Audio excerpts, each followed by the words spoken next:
Right, last class I think we stopped here, right? We finished all of this today, right? Sustainability, innovation, yes, no? Sustainability, marketing, more efficient products, have we talked about that? Yes, no? Yes, right. Okay, and so we are starting on this area called carbon regulation and pricing, alright? This is a major area, remember this is a major area for the current world. Why is this a major area? Because a lot of companies have already, or a lot of countries have already started to do some kind of carbon regulation. Can you tell me what's the carbon regulation in Malaysia? Is Malaysia got carbon regulation or not? Yes, no. Check and see.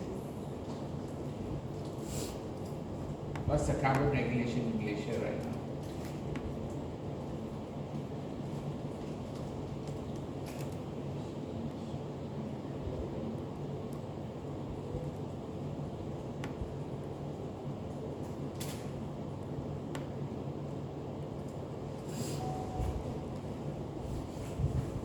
Got Malaysia got carbon regulation or not?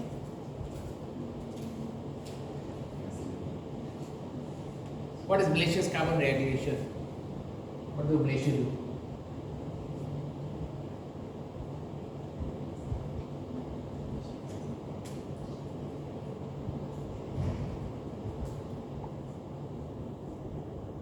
Anybody know? The right point is Malaysia effort to achieve net zero emission by 2050. Yeah, they have a net zero emission target, correct? Yeah, 2030, which they will never achieve. But so what has happened is the country is coming up with a plan for reducing carbon production and carbon footprint. Okay, they want all the companies to start doing first. Okay, companies. So a wide range of strategies being undertaken to mitigate risks associated with human contribution to climate change. Okay, the assumption is humans cause climate change. How do we cause climate change? emission. Emissions, what do emissions do? Well, emissions heat up the world. Okay, emissions do heat up the world. Okay, and once they heat up the world, you have all this weather phenomena, climate change. Okay, where we get colder winters, warmer, summer periods. So that's basically the climate change. Now, the main driver of this is, of course, United Nations Climate Summit. We got regional directive from EU emission trading system, and then you got national state legislation. Okay, so you got a few levels. Remember, a few levels.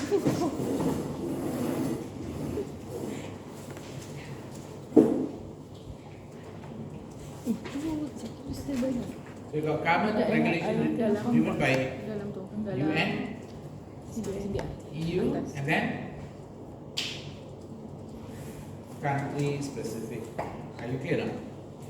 So each country have their own specific regulation. Follow?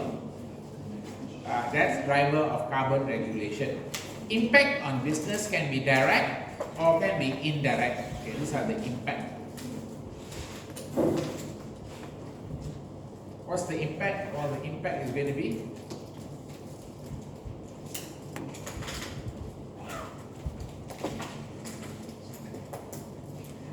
this is quite important because the examiner does test you on these two words. Okay, the examiner does test you on these two words. What is the impact? Direct is going to be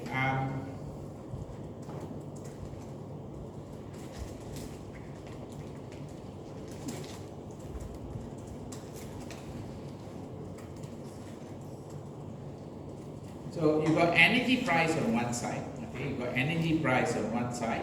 And then you got carbon tax for electricity generators. So you might have carbon tax. Now the direct is, of course, electricity generators have to pay carbon tax. And then indirectly the consumer have to pay the carbon tax also. Does that make sense? Okay. So let's move on. Next part, you got climate change. You do need to know how much climate change is affecting the business and the environment. So there will always be change. It's not that climate doesn't change. We go through changes even without human intervention. Okay. like you have the pole shift, you know the pole shift, right? The poles get shift and all that. You have watched this movie 2012, right? The day the earth splits. Did you watch that movie where it suddenly freezes and everybody dies? Not yet, huh? Okay, go. Go watch it. Entertain yourself, okay? So that movie basically highlights of course that's extreme. I repeat, that's extreme. But it's very possible. Yeah, that's always it's noisy product. Okay. Right. So you have dangerous scenarios out there. How many climate change issues are taking place? Okay, what are the climate change issues? How many climate change issues are there? Is there any specific climate change?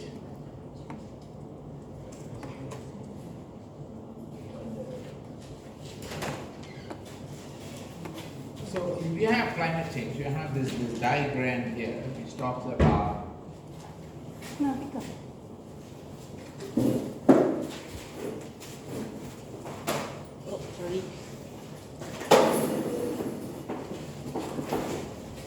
if you look at this one here, you see this one?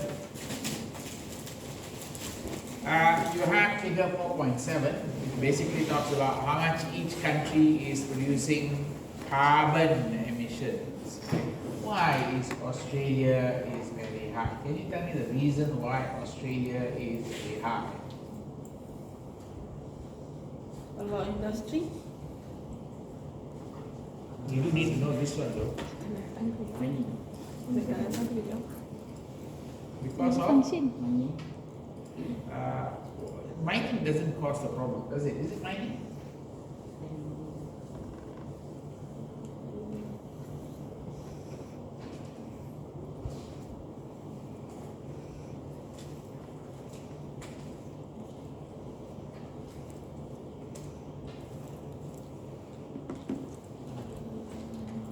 Small population.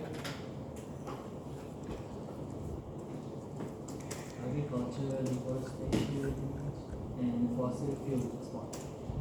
Coal-based electricity. Okay. The other one is Deforestation. tires.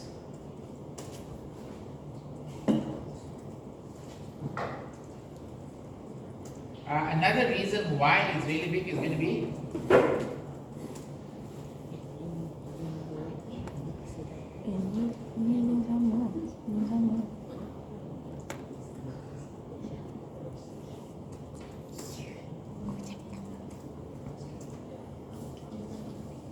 Are you okay this part? So these are possible contributor to why Australia is one of the biggest. Now why is India the smallest? High population. Large population. Large population, simple. That's it.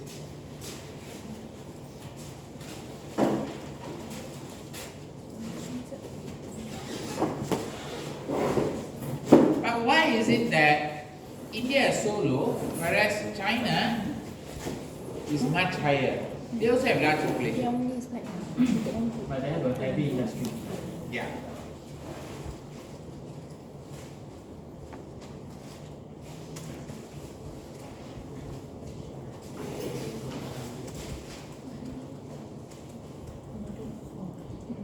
Can you understand this part? These two countries should be comparable because of their population size. In fact, China has a larger population than India. Yet, China is much more higher, correct?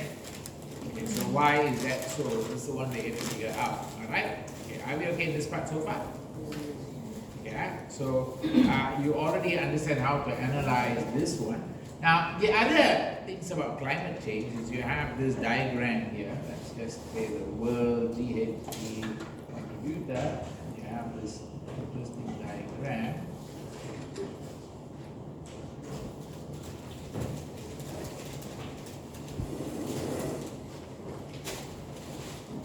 Can you see this diagram, guys?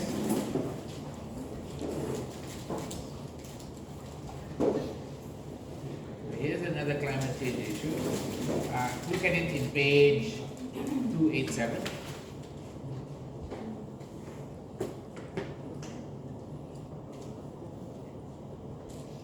Okay, let's look at a few questions here. All right. Which sector uses the most amount of, produces the most amount of emissions?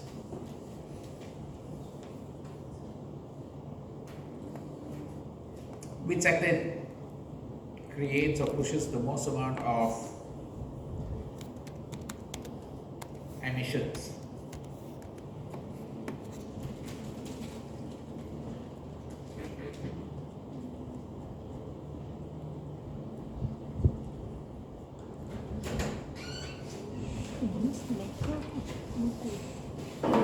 The sector that takes up the most amount of emissions is of course the energy sector, correct? Followed by agriculture, waste, and then you got industry, correct? Yeah, so this one you should know already, yeah?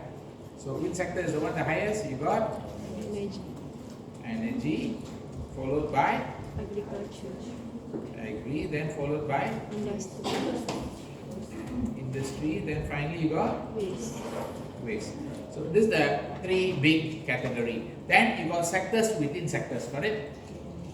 So you may need to analyze the sector within the sector. You can see energy use in industry.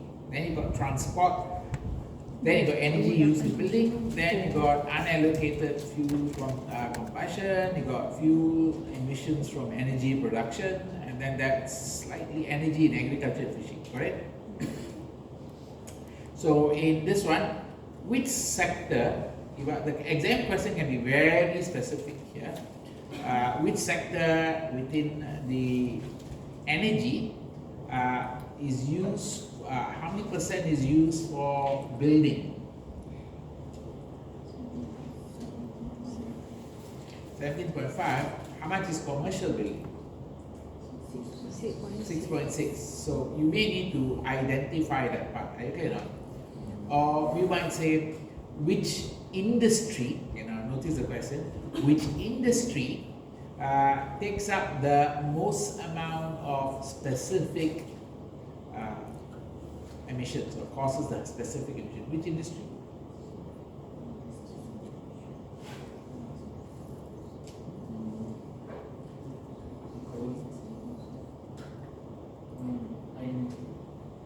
So which industry is that?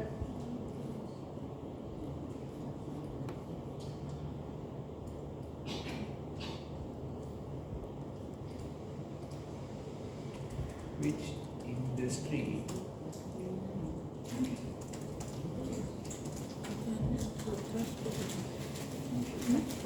Guys, which industry?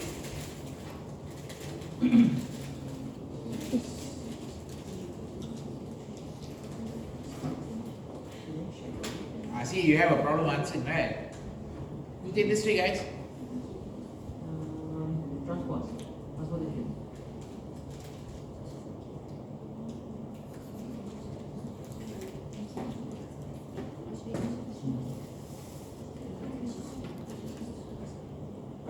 Yeah, repeat the question. Which industry uses the most specific energy? Emissions, specific emissions.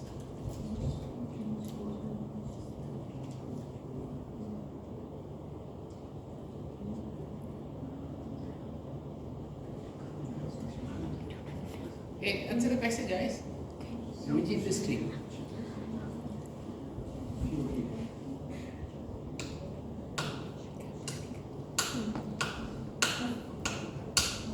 Energy industry. Energy industry, where? energy. Ada industri.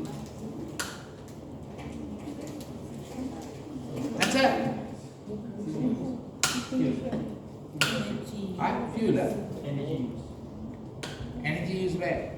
Yes. Where? The answer is iron and steel. Is that sector or industry? Well, energy used in industry, right? That's the whole thing. That's the whole thing. That's the whole The blue thing. color one. No, I know the one. The one. I mean, the iron is still considered as an industry or a sector. Well, it's an industry. You can say it's an industry also because it's within an industry, got it? Can Any used in industry is generic.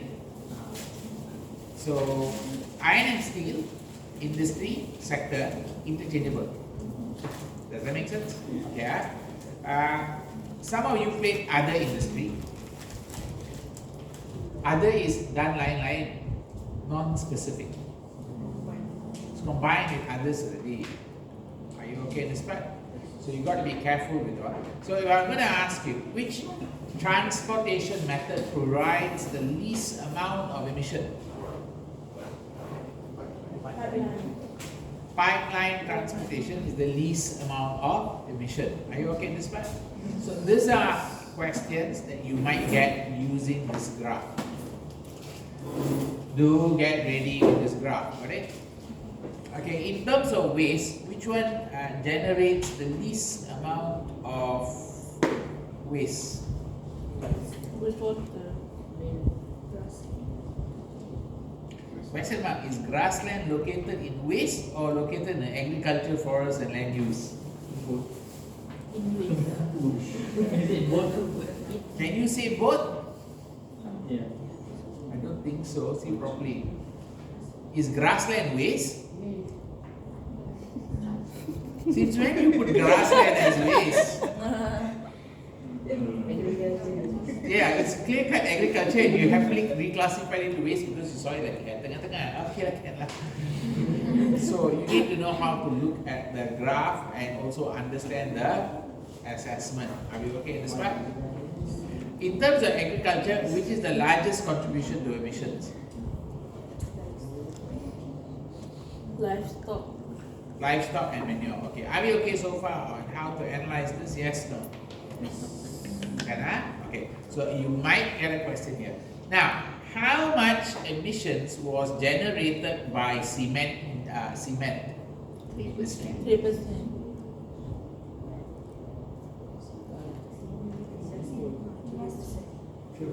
How many percent? 3%. I say how much, not percentage. How much? 3% times 49.4 billion. Okay. You know how to calculate that? Okay. Are we okay on the analysis of this diagram? Can I move on?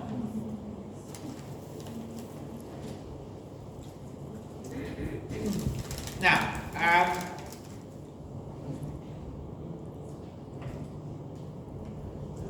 let's move on. So we're done with this diagram, okay? So let's look back at climate change. Okay, Earth's climate has always been changing. Climate change focuses on human activity. Example: greenhouse gas (GHG). Okay, emissions from burning fossil fuel, as well as deforestation and land use. These are the main ones linked to. Okay, what are the things that come up because of climate change? You got increases of extreme weather event. Now the word is increased risk. There is a higher chance. Now, what are weather events? Drastic. She just used one word. Tanah runtuh.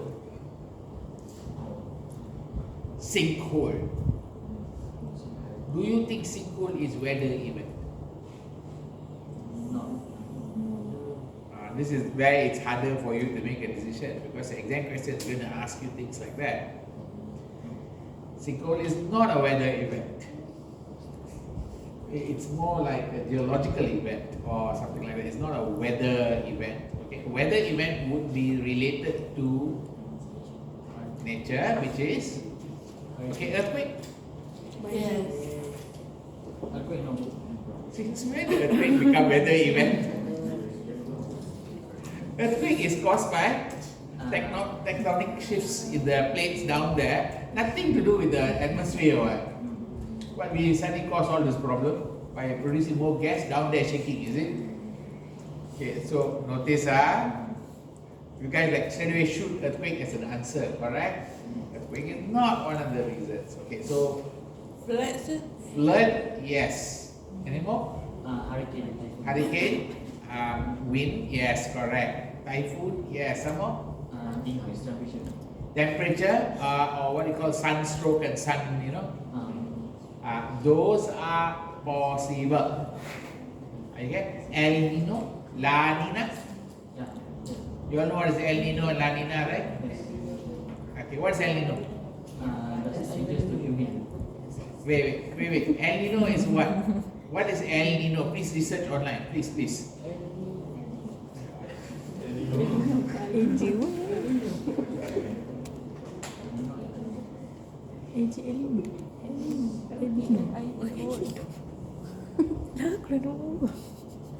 Elino recess. Elino recess tu. Jarak. Recess tu. So what happens when you have El Nino? Macam mana je tu? D-I-S-S-D-I. You get hot air coming in. Yeah, I'm just getting attendance also at the same time. Warming of ocean. Oh, disaster.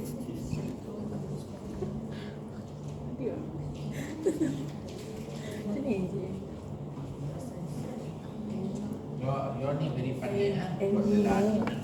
El Nino. Yang apa dia? Yeah. So, what's El Nino? Warming ocean surface.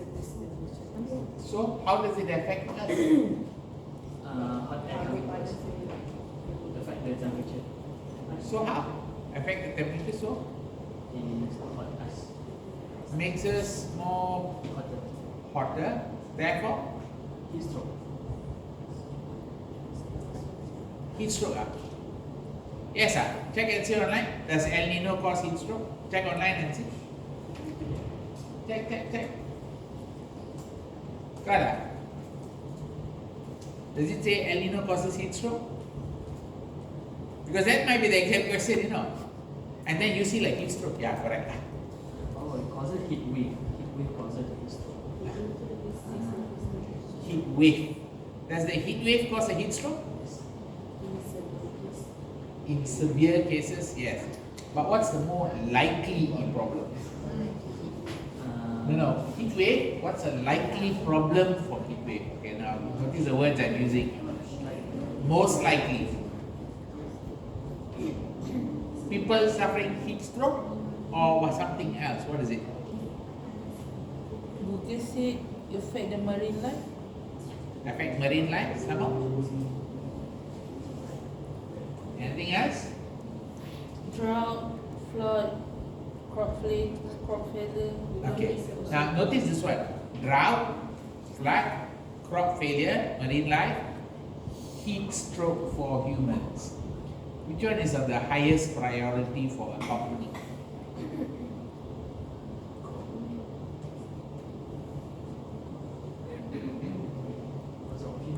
Drought. Okay, let's go to this. Which one is highest priority for a company such as Sime Drought. Flood. Crop failure. Crop failure. Does that make sense? So you have to adjust the situation to the most likely event. Okay, are we okay this part? So the exam questions go in that direction.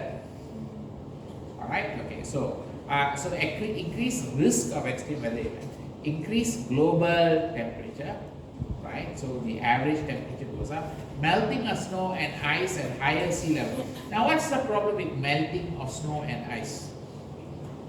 Other than raising the sea level. Other than raising the sea level. They're like, oh yeah, it's like raise the sea level, correct. But what is other than raising sea level? In affecting the temperature of the ocean How? by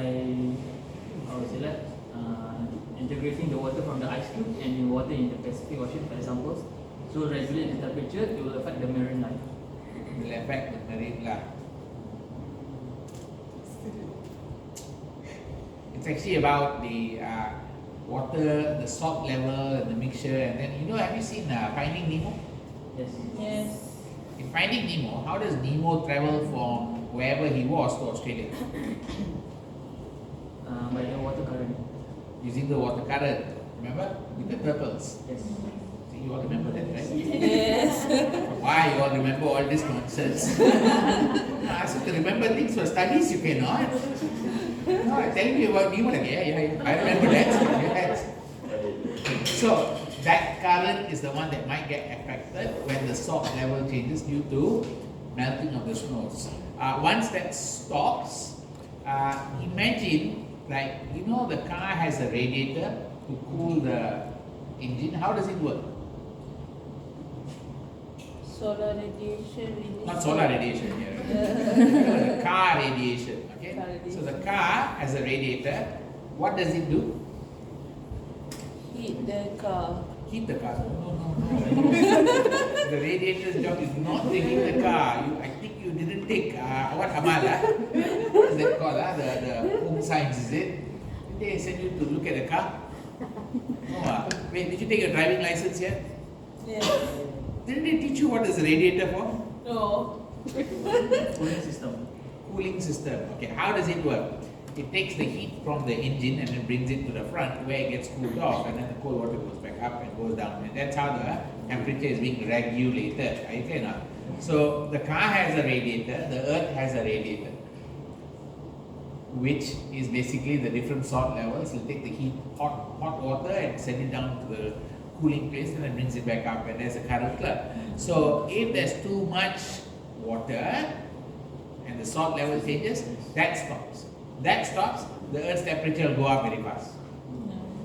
Does that make sense? Yes. Okay, so that's about snow melting and higher sea level. Now, which countries are affected by higher sea levels? Lowland countries. Yes, can you give me one? Search on Google. Iceland? Iceland. Iceland affected.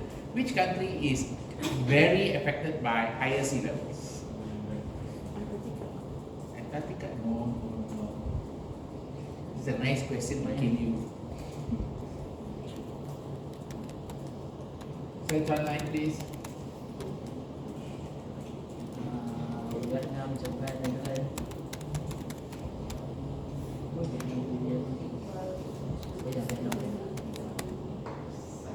Sebutkan apa? Iceland. Bangladesh, China, India, and Netherlands. So when we talk about countries that are affected seriously, I think there are countries that already made arrangement in Australia to move their people to the country. You know, Australia has a huge desert, right? Yes. In the middle, and they have so much land and nobody's staying there.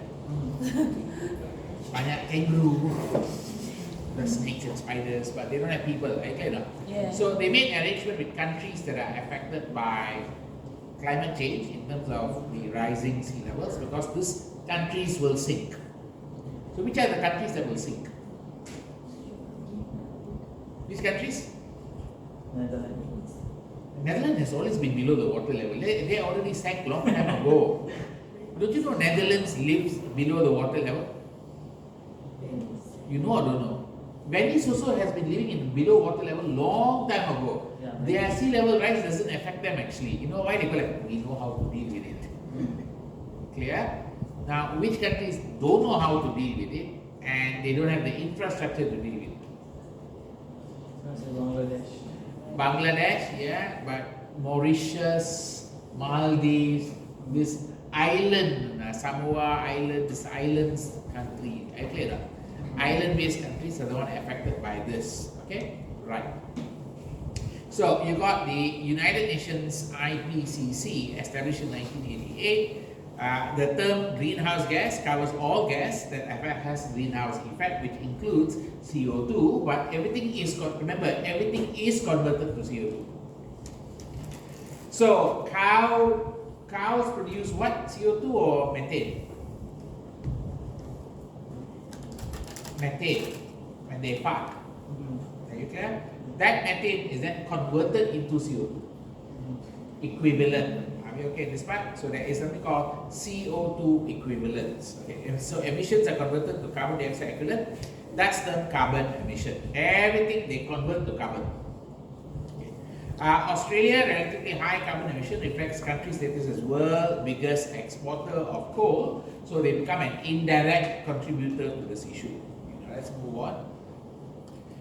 The next one, you got regulatory position of government related to carbon economy. So when we say there is carbon regulations, okay, so now we're coming to this idea called regulations, how the governments are regulating.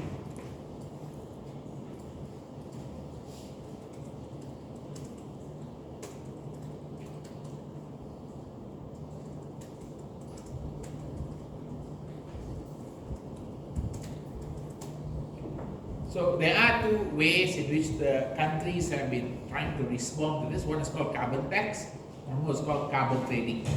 Okay, let's look at the first one. Okay, where GHG remain an externality. Make sure you know the meaning of the word externality. What is externality? Issued by outside of company.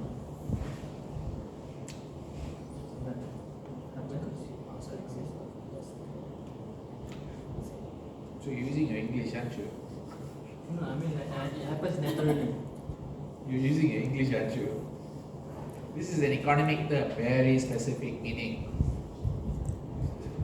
A sequence of industrial and commercial activity which That affect other parties without this be reflected in market price. are very specific economic term. It's about pricing system that doesn't take into account the company's full consequences or the entity's full consequences. Example, when a company makes a product, let's say like planes, they fly, they provide you a service, they produce carbon emission. Who pays for it? Who pays for that carbon emission? Is the company paying? No. They only paid the fuel. Understand? So this is where you have this idea whereby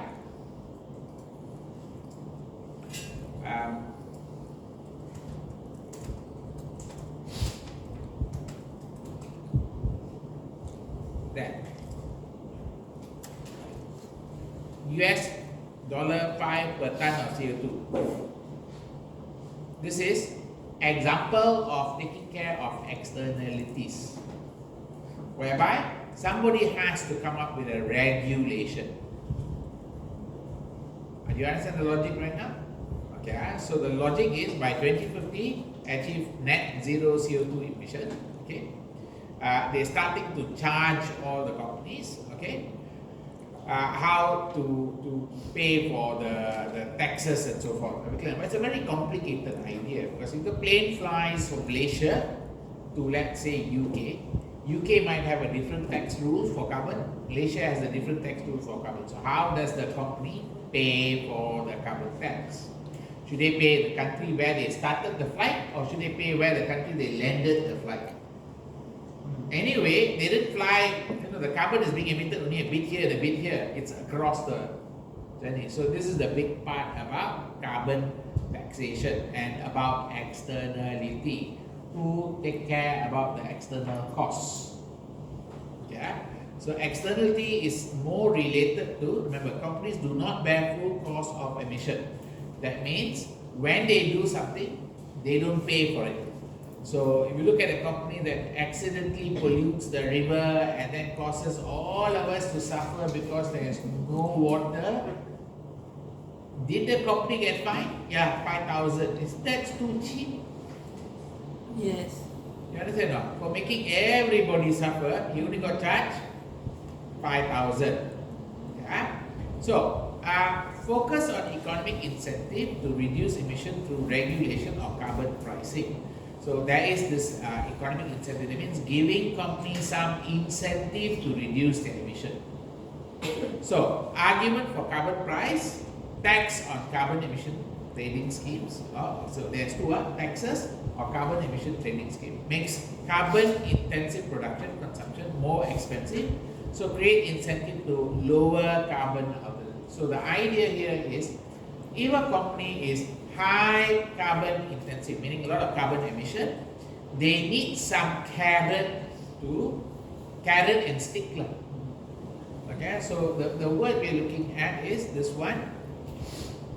Let me see, I can find.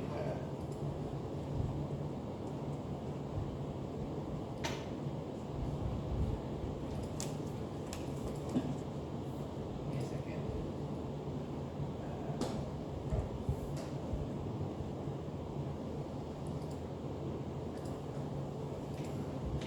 I'm going to put this carrot here so that you understand this is the one that you're looking at.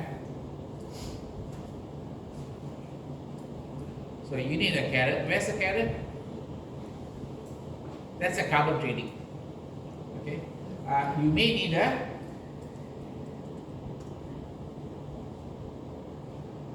a stick also. Where's the stick will it come from?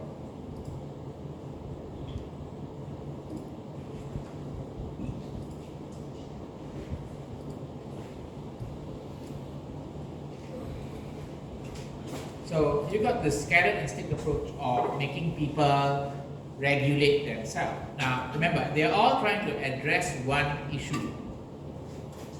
Oops, wrong symbol.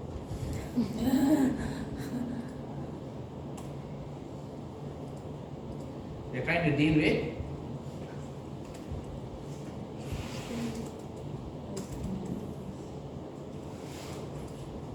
Does that make sense? Okay, so that's basically the government's approach.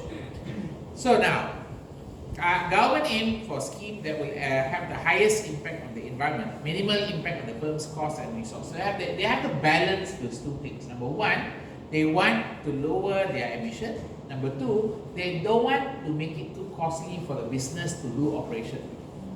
If the company do their operation and they have a lot of carbon taxes to pay, then the consumer have to pay the taxes. It will transfer down. Are you clear now? Yeah. So the government have to balance. So different countries have taken different approach. So carbon tax is essentially environmental tax levied on emission or carbon dioxide. So how much you produce, you pay a tax. Okay. Carbon emission trading scheme is a cap and trade function. There is a cap and trade. You have to remember this word. Cap and trade facilitate trading carbon credit, allowing the market to set off carbon. Cap and trade is like this. Your business, I give you 1,000 cap. Okay. If up to 1,000 you can produce. Up to 1,000 you can produce.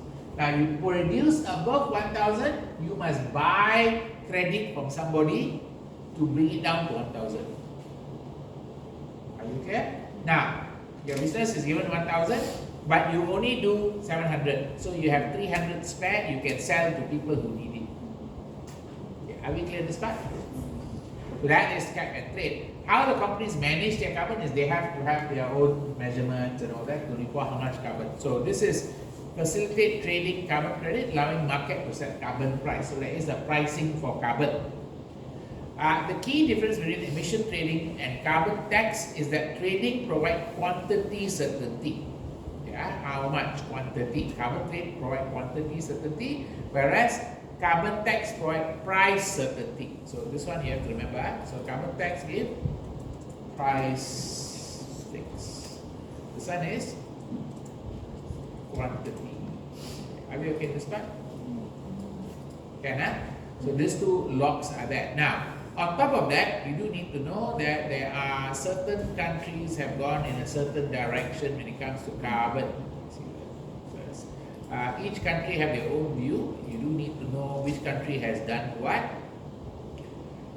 One of the things here is you can see this one. Okay, 6 countries achieving strong economic growth while reducing CO2. You may have to analyze this chart. Okay, which country has managed the best growth given the amount of reduction? Got it? Which country has got the best growth given the reduction? So you reduce more negative, better for you. Okay, the more plus, better for you. Are you okay this part? Can So in this case, how are you going to measure and say which one is better? Who's the best?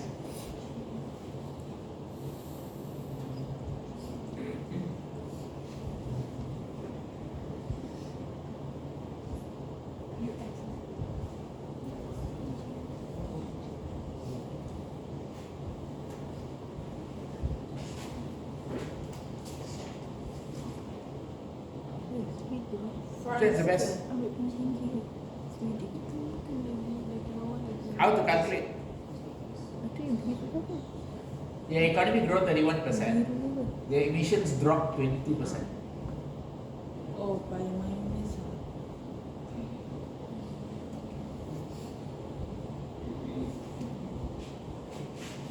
I think France. What divided by what?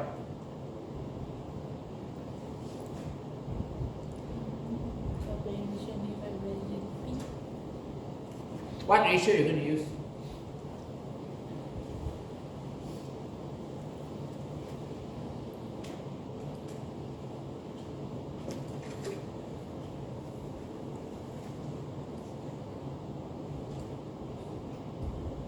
What ratio you going to use?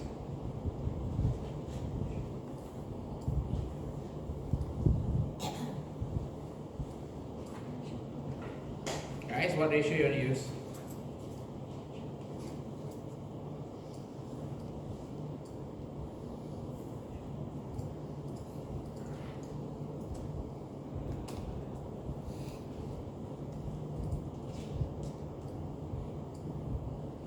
Any ratio?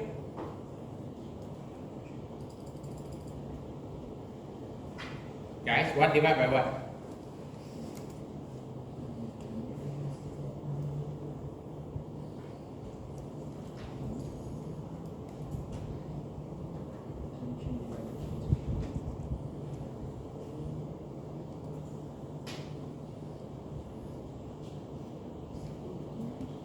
CO2 decline, divide by economic growth.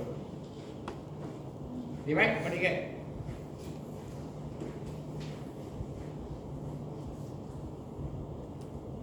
So for every 1% down, how many percent is the economic growth?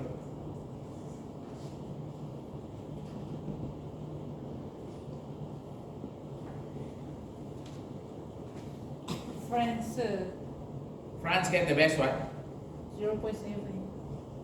0 point, 0 point, so 22 divided by 31 is it? Yes. You get how much? 0.709. 22 divided by 31. 0.7. Whereas the other one, 48 divided by 46, UK.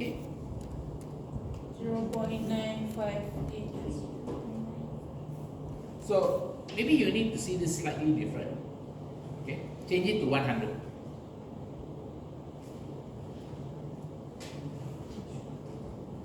Change everything to 100. The score. You know how to convert it to 100? So this one is going to be start at 100. Both also starts at 100. Okay, you start at 100. So here become how much? Minus 22 become 78. Here become 131. Are you clear? Okay. So now you compare absolute to absolute. Better for you. Then you can see it more clearer. Are you clear?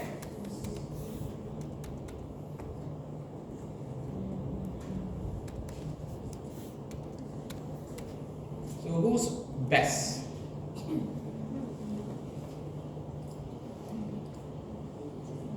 Looks like UK, right?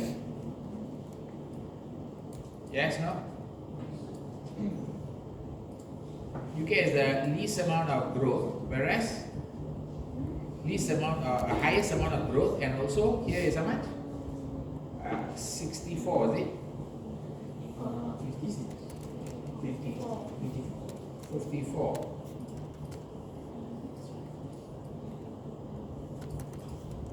I think UK, right? Best.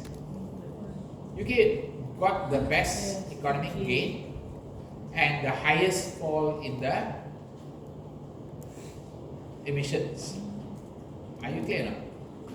Although this one looks slightly better, this one is what? 152, yes or no? But this 152 must compare with,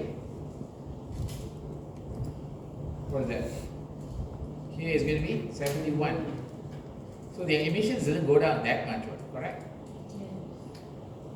Follow, don't follow? When we do come in and draw things inside here. Okay, right. Are we okay in this part? Oh no, what have to draw my.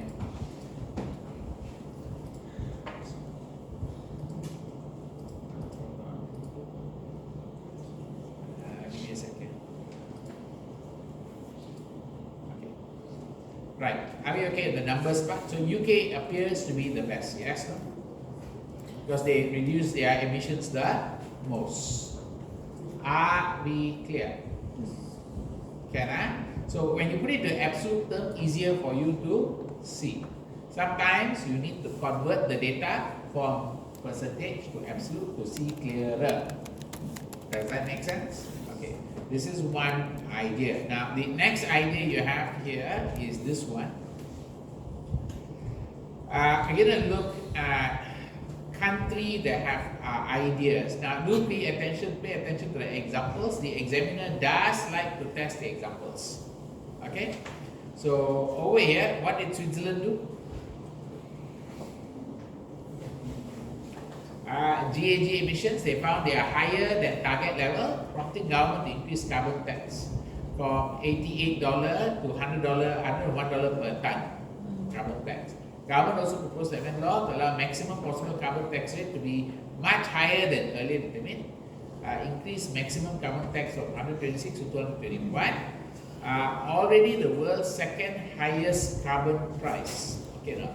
So it's very costly to do business in Switzerland because you have a high carbon tax.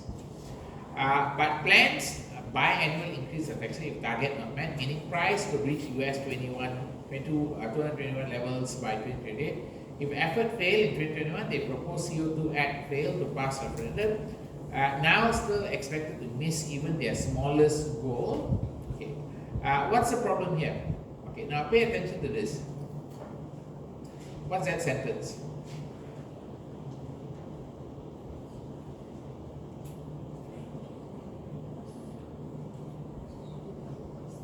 Couldn't get the thing to pass through, law. The law couldn't pass through, got it? But anyway, the Swiss government is very strong, alright? Now, on the other hand, China have another program. What does China have? Okay, they have, remember, emission intensity, Chinese economy 3 to 7 times higher than Europe. Why? Because remember, they have a lot of coal generated. We talked about it in energy already, correct? Okay. So, because remember, you study energy on one side, the energy crisis and all that, and based on that, you can then understand the carbon side of it. You need to understand energy, then you can understand carbon. Because majority emission come from energy. Okay?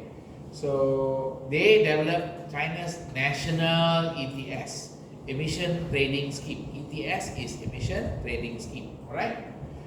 Then you also have, remember, pilot carbon trading schemes have been operating in, okay, these are the locations. Can you see this part? Certain cities have already started to implement emission trading scheme. Okay. Then you got Australian carbon pricing. Okay, Australia have their own carbon pricing scheme or trading scheme also, correct? Okay, that's this one over here. So now, pay attention. You have this diagram. You do need to know about this diagram. Okay. What is this diagram all about? Do you know how to interpret this diagram? It's about implementation stages of different carbon tax and ETS levels. Are we okay? So this is how things are happening in each country. Okay, have a look at this part. What's Malaysia's status?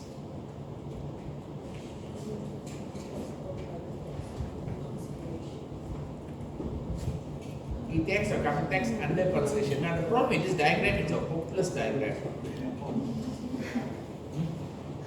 It's a hopeless diagram. Why is it a hopeless diagram? The color shading clear or not clear? Is this two same color? I'm trying to look at it again. Is this two same color? The left one was a bit brighter. Almost same. Really bad diagram. Okay. These bad diagrams are the one they like to kill you with. So just be ready with this. They do have breakdown. Okay, pay attention. Canada got breakdown. Canada got breakdown. Okay. China got breakdown. Europe got breakdown. Okay. There are 3 locations with a specific breakdown given. Follow? Like for example, in China, certain cities have put certain things inside. Are you clear now? Okay. Whereas Canada also, certain region or state have put different rules. Okay. So I wanted to make a note. This one.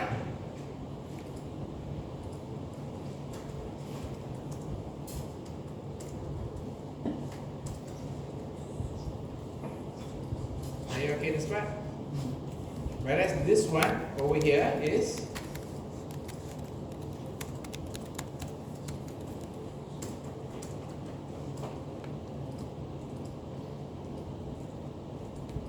are you okay this one?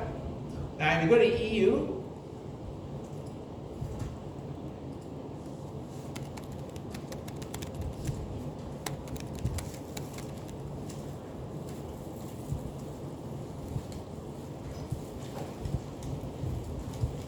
EU is different country make different rules, although they are under EU.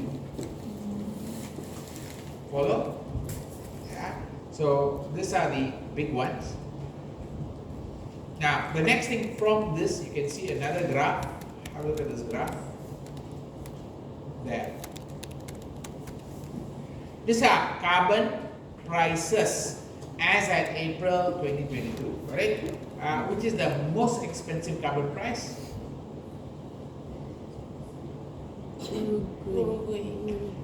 Are they trading or are they taxing? So Uruguay has carbon tax of 137 per ton. Whereas Poland has the most smallest one. Is Malaysia inside that? Can you find Malaysia? Ada tak? I don't think you see Malaysia there, correct? No. Okay. You also may find that Singapore is there. Singapore is of course a country, a city. You can also find something else. Iceland is there as a country. Germany is there as a country. Then you got Quebec is there as a state. Are you clear? Then you can go to where is it?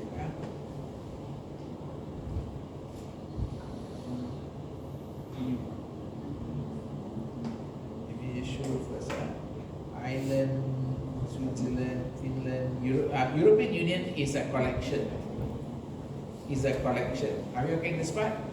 So there are states, and also pay attention to this one. Can you see this one? Shanghai, Beijing. These are cities.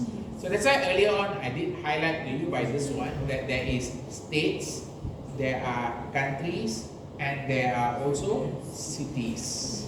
Each city you may have to interpret. So get ready to interpret this chart. Okay?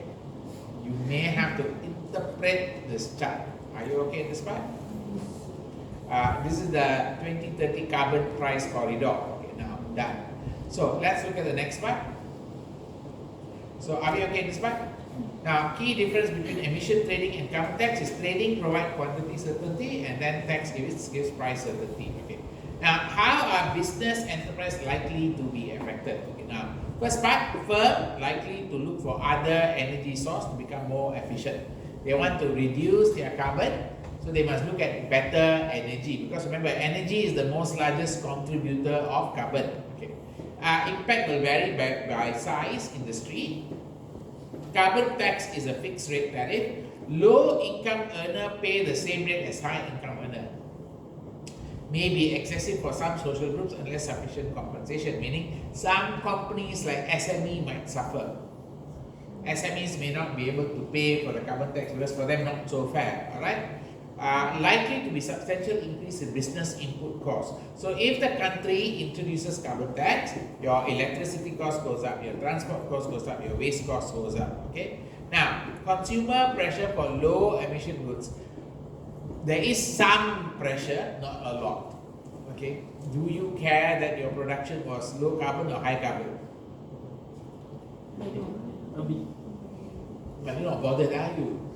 You don't care. As long as it does its job, isn't it?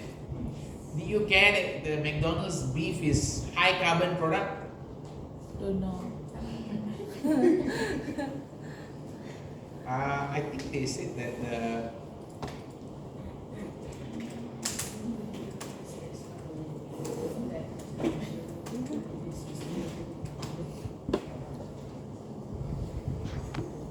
Oh, 2.11 kilo. per beef burger. Okay, this is stark contrast to climate impact vegan burger, which produces 0.12 kg of carbon. So, are you willing to pay more for McPlant burger, vegan McPlant burger? Ramly burger, is it? Same.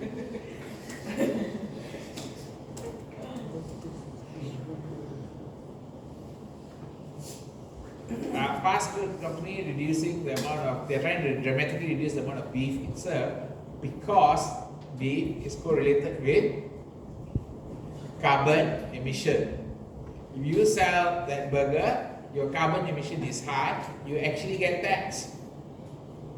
Are you okay now? That they're already saying unsustainable burgers. Deploying carbon footprint label, not yet come up yet. Okay, and there they have certain promises they have made, and then they have responsible sourcing. I clear now. So these are all the items there, and then notice the worst item in McDonald's menu for the environment. Okay, so they already know that the beef patty produces a lot of emission, but how are they trying to reduce it? What can they do?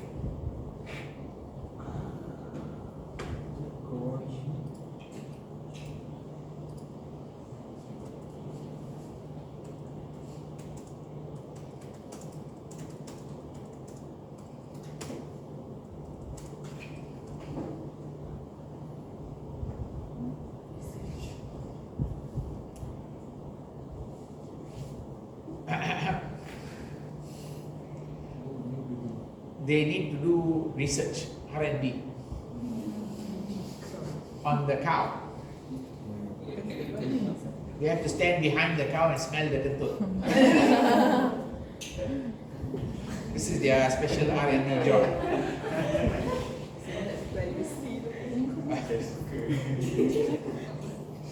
So there are studies, remember, they are trying their best, that scientists working to reduce cow burp and flatulence.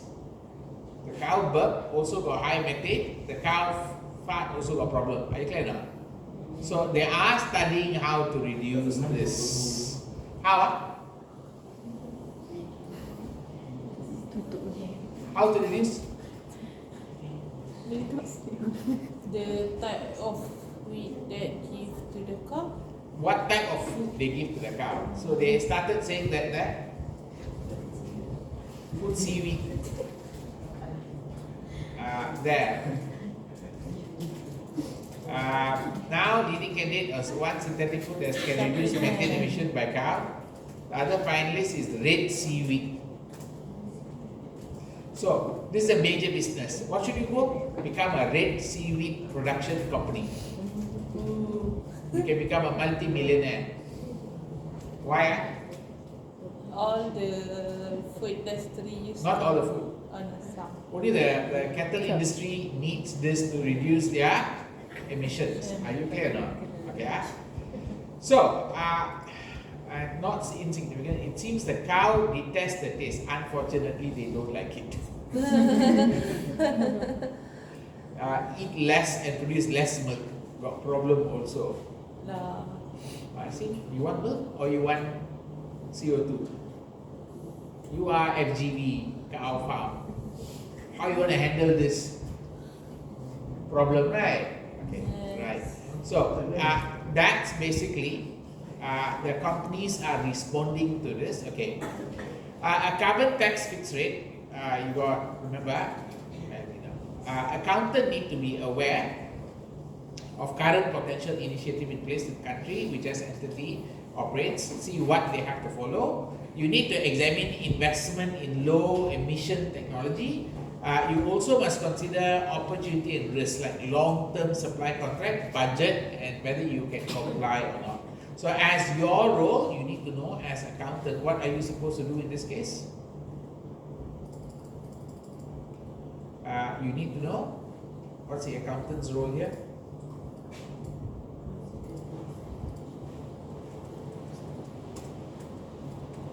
Number one, risk, and number two,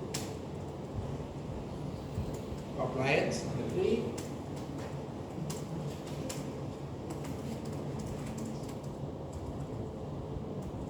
okay, are you okay in this part? Can? Okay. Sir, Yeah. I want to ask, how the emission involved with the food industry? Well, emissions are involved in the food industry. Remember, I already told you, you got a few directions. Number one, you got the product itself. Like if you are selling beef, you have emissions from your cow. Remember, they burp, they fart, is methane. When you want to calculate one beef patty, you must calculate the cow lifetime burp and fart. Before you chop, lifetime burp and all the burp and fart and everything accumulate. When they say 2.1 kg, they have converted all the burp and fart into CO2 level and then divide. Per patty how much? Are you clear or not clear? That's one. Number two, of course, you have any kind of transportation, which is very good. It's going to be very small. For that beef burger, it's very small. The transportation carbon is low. Does that make sense? So you need to know where the carbon come from. It's not that, like chicken, which has a low carbon. I don't think it burps a lot, and it's it doesn't have fart. I don't know. I've never heard of it. Chicken fart, yeah. But anyway, the chicken would have a very low CO carbon footprint. Are you clear now? That's where that idea comes in. Okay. Now, are we okay with this part? Yes. Yeah. Okay. So when we say footprint, remember footprint is the word we are using. Footprint is how much environmental damage you are doing. Okay. We're done with this part. Let's move on. The next area is accounting for natural resources. So when you're going to account for natural resources, when we do accounting, before we go on, these are the areas you should pay attention. Okay, there's a big diagram here. Pay attention to this diagram. Here are what we call recommendation of the Task Force on Climate-Related Financial Disclosure. This is quite important. Okay, they have come out. They've asked to look at the financial impact of climate. Okay, now, so there are two types of risk. One is called transition risk. One is called physical risk. Are you okay? So when we say transition risk, okay, this are when the company moves from one to another because of the climate change issue. Okay, the other one is physical, is actual physical damage from the environment. Okay, are we clear on the climate issues? Yes, no. Now, climate also can become an opportunity, like for example, you can probably change your product, you can change your energy source, all of this, and you become more efficient. This might help you become better in the future. Are we okay? Then only you talk about financial impact of all of this on your income statement, your cash flow, and your balance sheet. Alright? So you might have to think about your assets and liabilities and so forth. So this are your critical. Actually, this one very close to your disclosure part. Let me just put that here.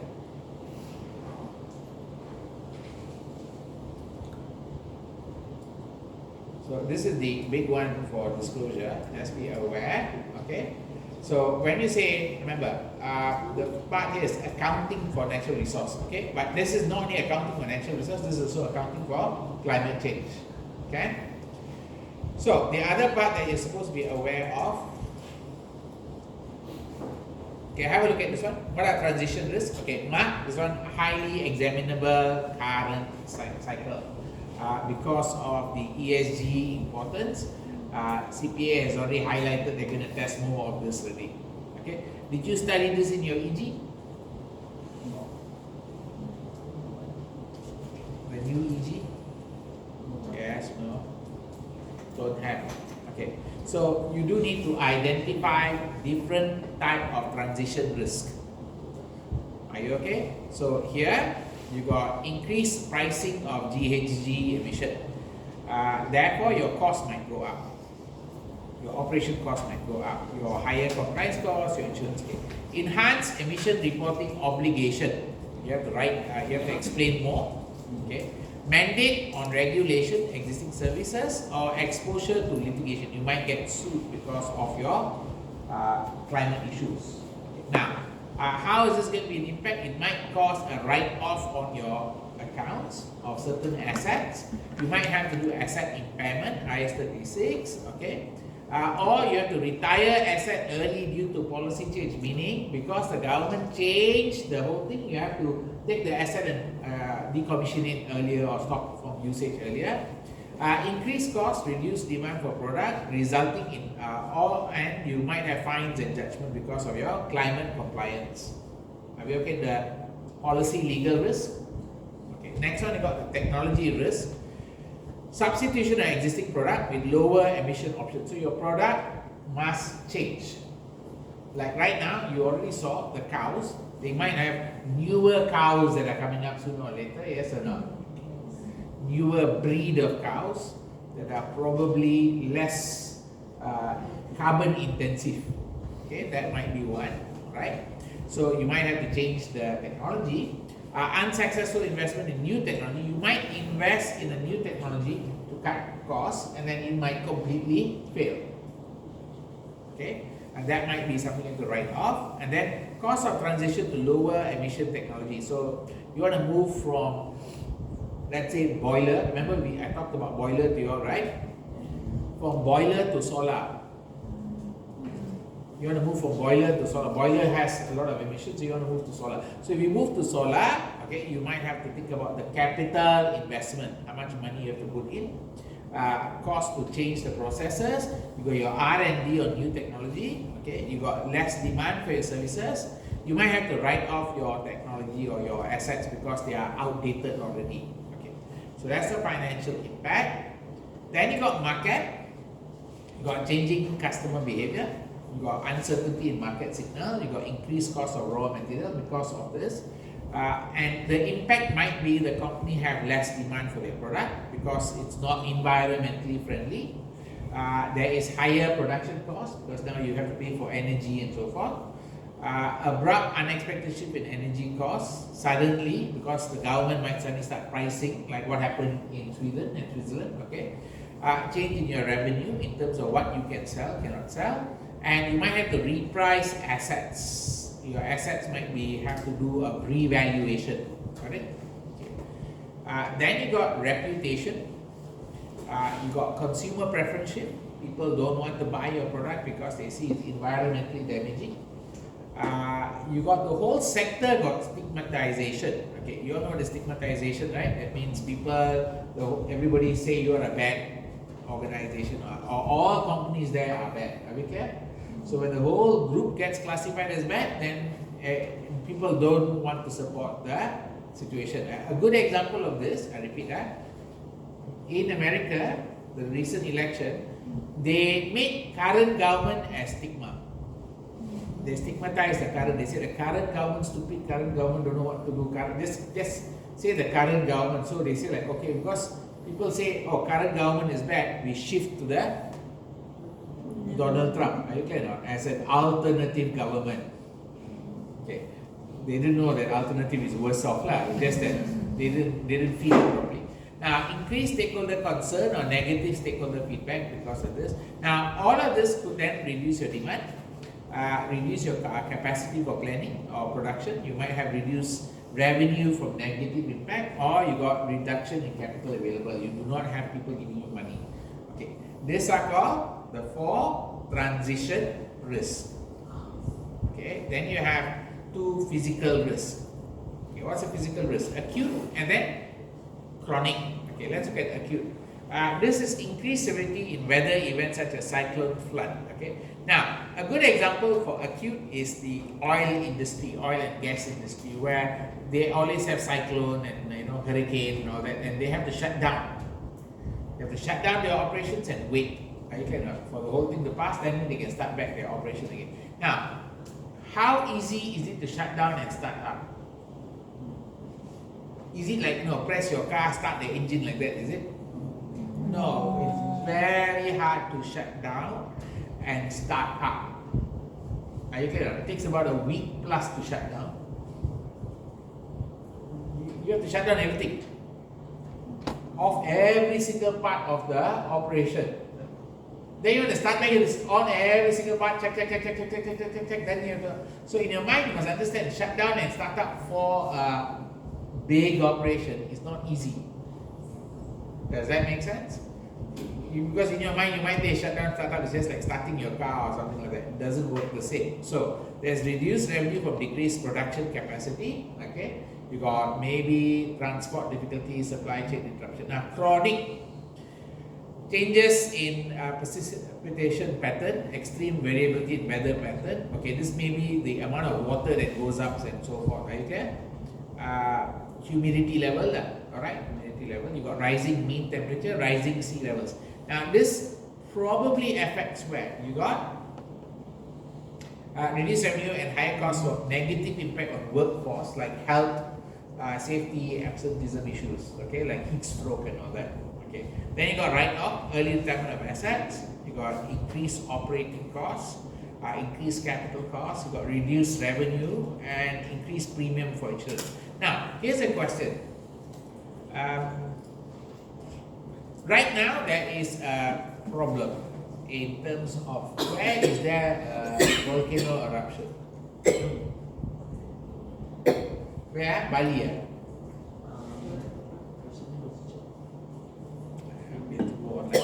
Where is the volcano?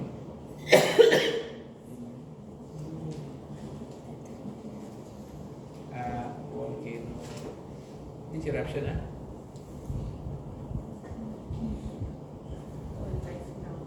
Oh, live now. Ni kat mana ni?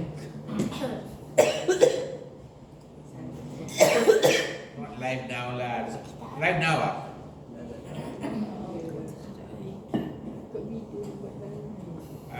Where is the current volcano eruption? This. Current one is Liwotobi. Bali one, right? Stranded in Bali International. Now, okay, where do you classify this risk? Where do you classify this risk?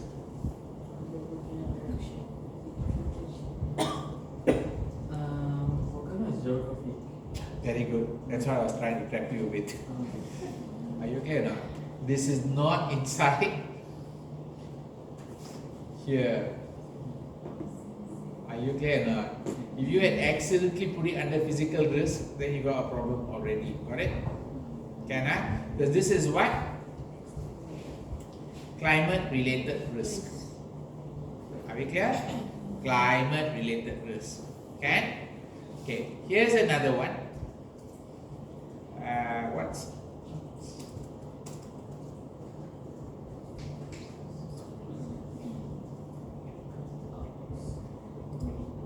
ski resort? Ski resort don't have any ice. How?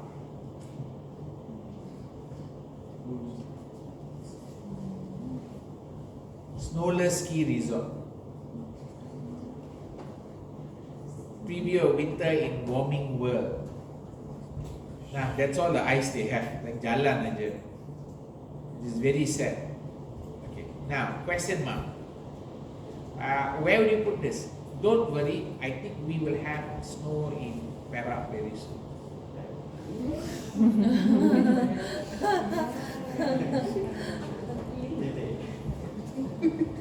So let the weather change first. Ada kalau okay. Now, where would you place this?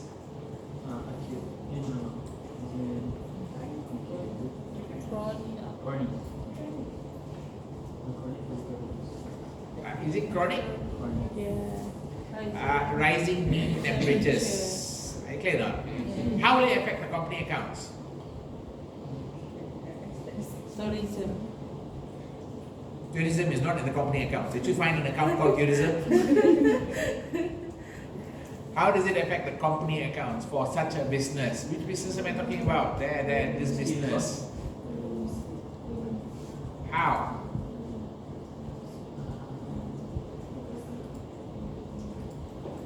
Nature of the business. Yes, how does it affect the accounts? Sales fall down. Very good. Be specific in the accounts. Don't give me generic answers. Sales will fall down. Anything else? Write off inventory. What inventory you have to write off? The ski equipment. Ski equipment. Why do you want to write off ski equipment? When does the hotel give ski equipment? You come to that place, they'll ask you to bring your own ski equipment, or they'll ask you to rent the ski equipment. But still, ski equipment still in use or not in use anymore? Nice. Got ice ma, there got what? Sikit lah, but still can use what? So ada jalan lah, here die already lah. They got what? One jalan. I don't understand how there's a jalan like this. Okay, but the question mark is, might have impairment of assets, like your hotel assets might have lower value going forward. So you have to do a revised impairment. Are you clear now? Okay, are you clear on the concept of this part? Yes, no? Can, huh? Okay, so this part we are done. Okay, let's move on to the next one. The next area we're looking at is going to be accounting issues. Okay. Companies have been reporting information about non-financial performance for a long time. A lot of companies do present their environmental or sustainability data. Okay. Since the last decade, organizations disclose information about social, environmental performance. This is common. Now, as accountant, you may need to capture, explain, communicate this information. How? How?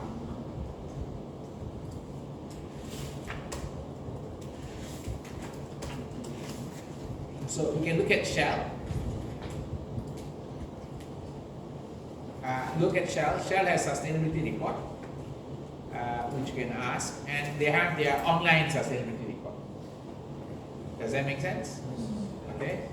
So they have their reports here. You got the sustainability report online, and then they have also their PDF file. Okay. You can ask them to send one to you if you like. They will send one to you. Write to Shell, say, I'm Malaysian. I want to know how you have destroyed my country. Okay. So here they have broken down, notice. UN Sustainability Development Goal. You got GRI indicators, which you studied in your EG. Got it? This one also you studied EG, right? Yes. Okay. Then they have topics. These are the topics that they have put there. And of course they have one article type like powering the progress, how they want to achieve net zero. Got it? So each one doing something there.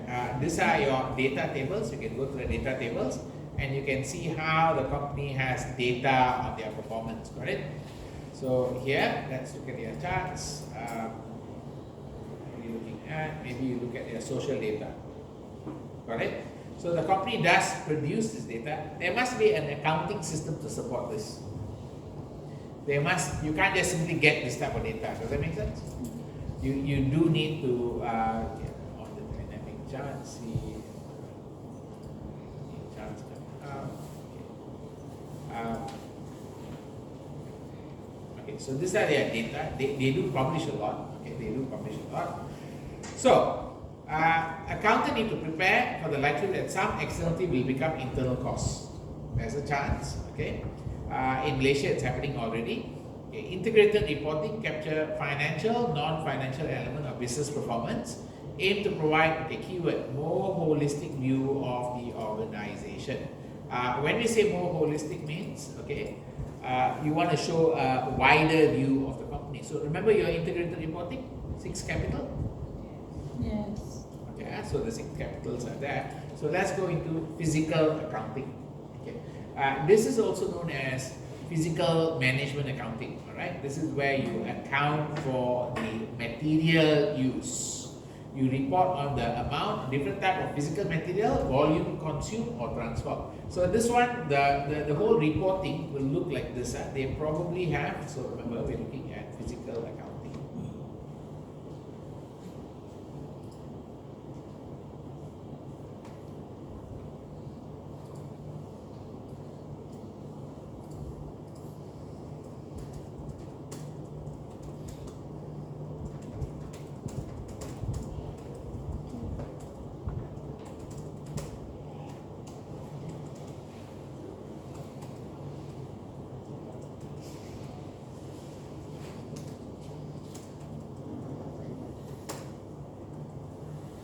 Are you okay now?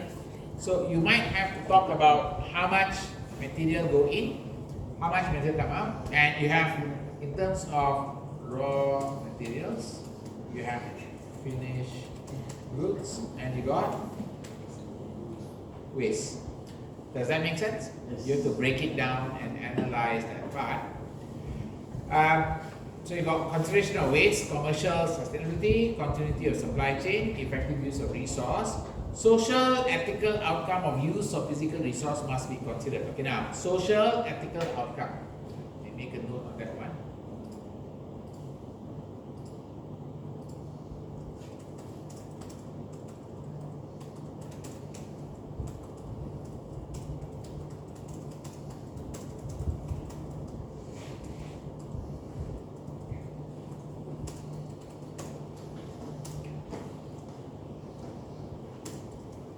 So you know Coca-Cola India had a problem, right? We talked about that, right?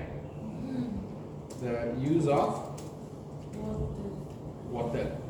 So this is where, when you use resource, you have to think about whether people are okay with you using that resource. Okay? Because people may not be happy with you touching certain things. The next one. Major items that we include in analysis will be water, energy, non-renewable resources. Okay, these are the main ones.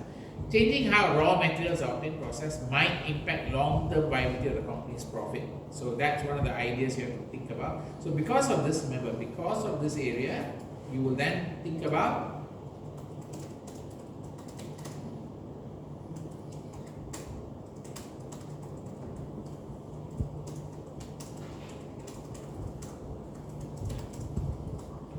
Are you okay this part?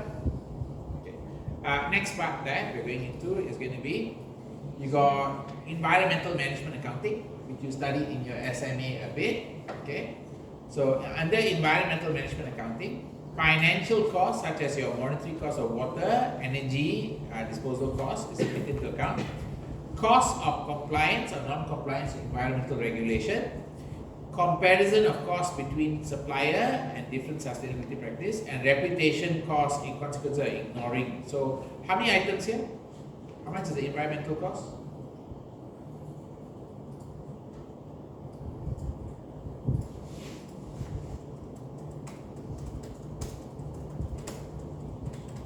How many costs here you got? You got 4 costs. What's the 4 costs?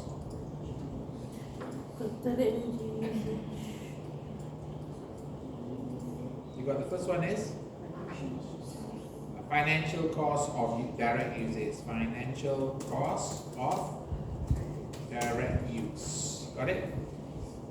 So whatever you use directly, okay. Then you got the compliance cost. Okay. The next one is okay. So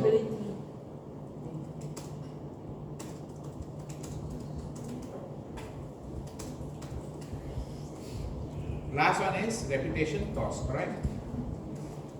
Yes. Okay. So you might have to think about the environmental management cost accounting in terms of which cost is the one that you need to be worried about for your environmental issues. Okay? Okay. EMA uses a combination of tools, some which focus heavily on monetary aspect, others are physical. So EMA might have physical or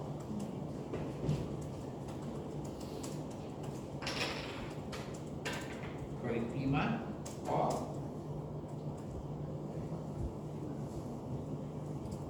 are you getting this part? EMA is physical environmental management accounting. EMA is monetary environmental management accounting. Are you okay with this part? Okay, now let's move on. So let's look at PIMA and MIMA. Okay, what are tools here? Include energy, water flow, as well as physical amount to budget forecast. So PIMA focuses on what?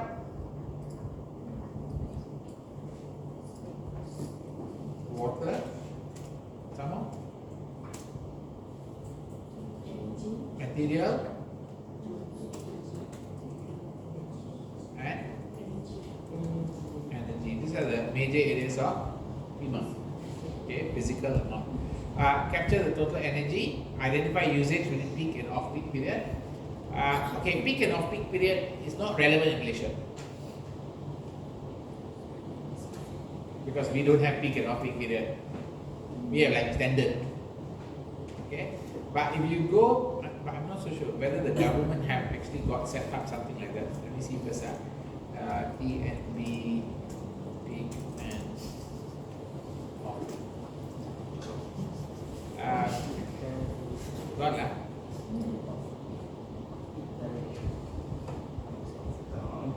Apa dia cakap off peak? Ada special scheme ke?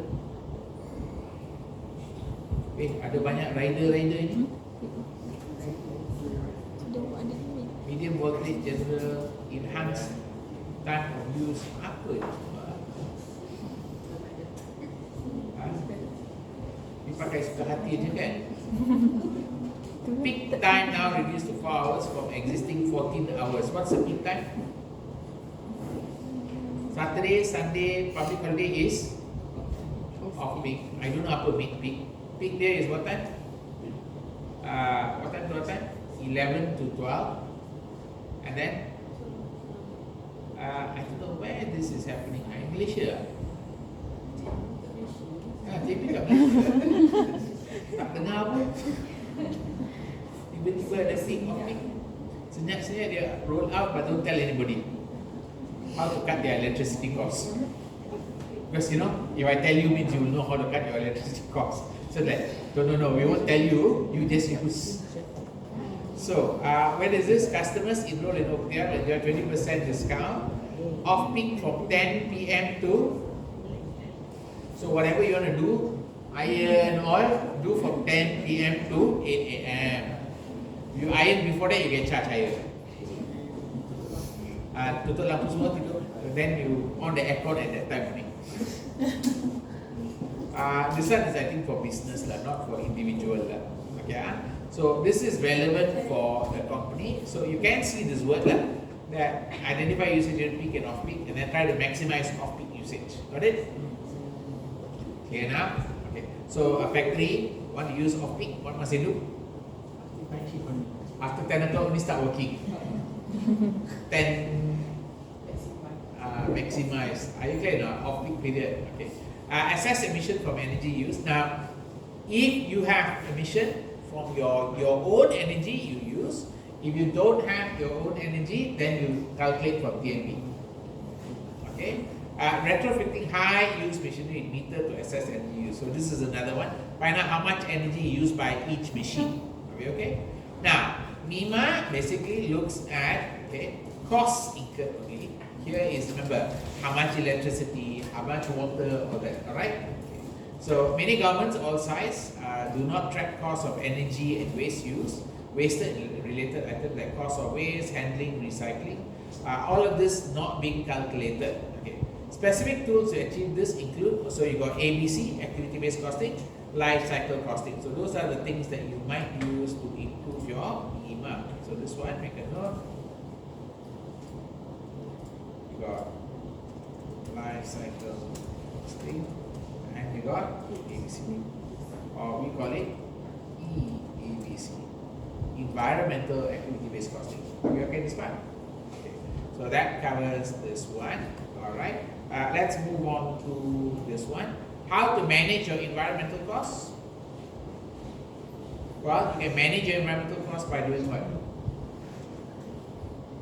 Environmental costs can represent large portion of company's operating costs. So you need to have environmental awareness. Okay, so here we're looking at your environmental costs, managing your costs. Let me just put this inside here somewhere.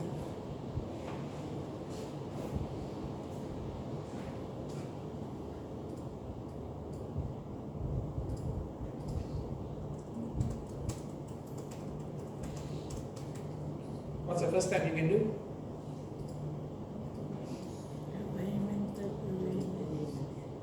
Awareness for the staff, yes or not?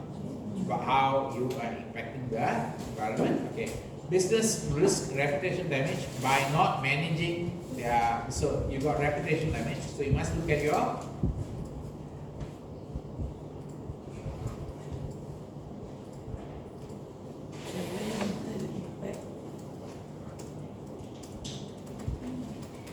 manage impact of environment. Some more. Business benefit from promoting sustainable practices. So you might get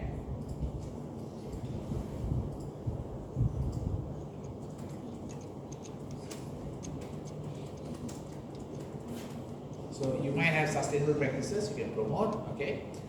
Proposed that environmental costs are a combination of two things: cost of wasted resource and costs incurred by measures specifically taken to protect the environment. So two types. So you got two types of costs that you need to be worried about. What's the two types? Cost of wasted resource.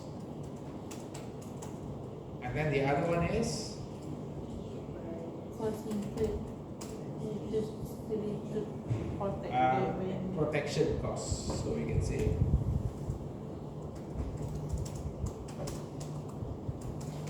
okay. Make sure you understand the difference between these two. Okay, which one, how to manage it, because they'll expect you to talk about the two and how to manage it better. Remember, protection cost is basically there is a compliance issue.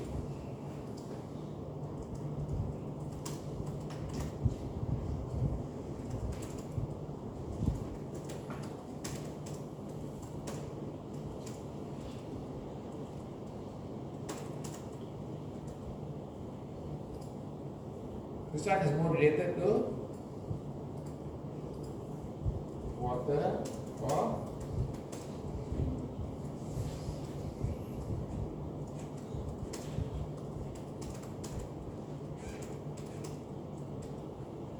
are you okay this part? Yeah. As society places greater value on protecting natural environment, regulator place more burden on the business. Okay, so companies are expected to do more.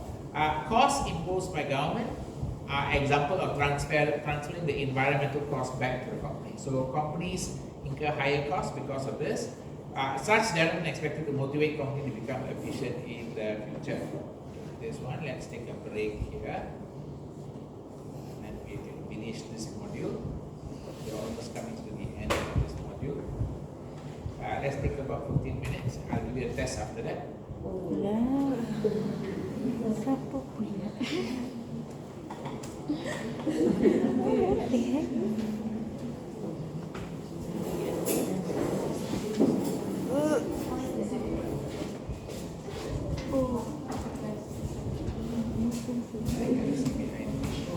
Sekarang lah. Sekejap lagi. Kita gerak sendiri ke tadi? Kita naik ke? Tak, Habis? naik bas. Hah? Bas lambat ke? Bas. Bas.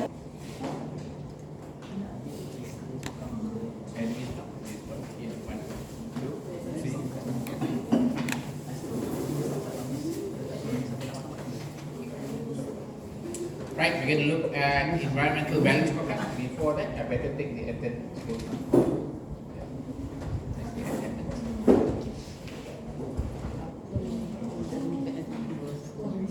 People tell me the internet is so bad. Yes. Is it so bad? Oh my God. Itu kasih dia Razak. Huh? Something wrong with ini, Razak? Yes. Apa dia jadi? The wire hack. Huh? Hang. Boleh masuk tak? Huh? Alamak, I better use my own internet.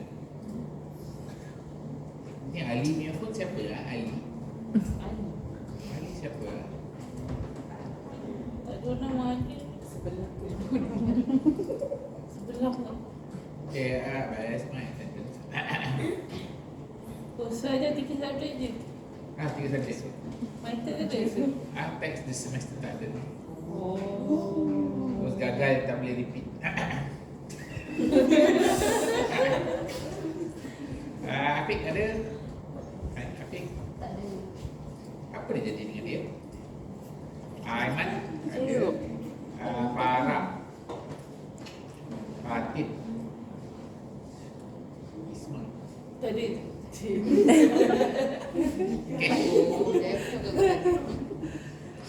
Khairiah, Tak ada.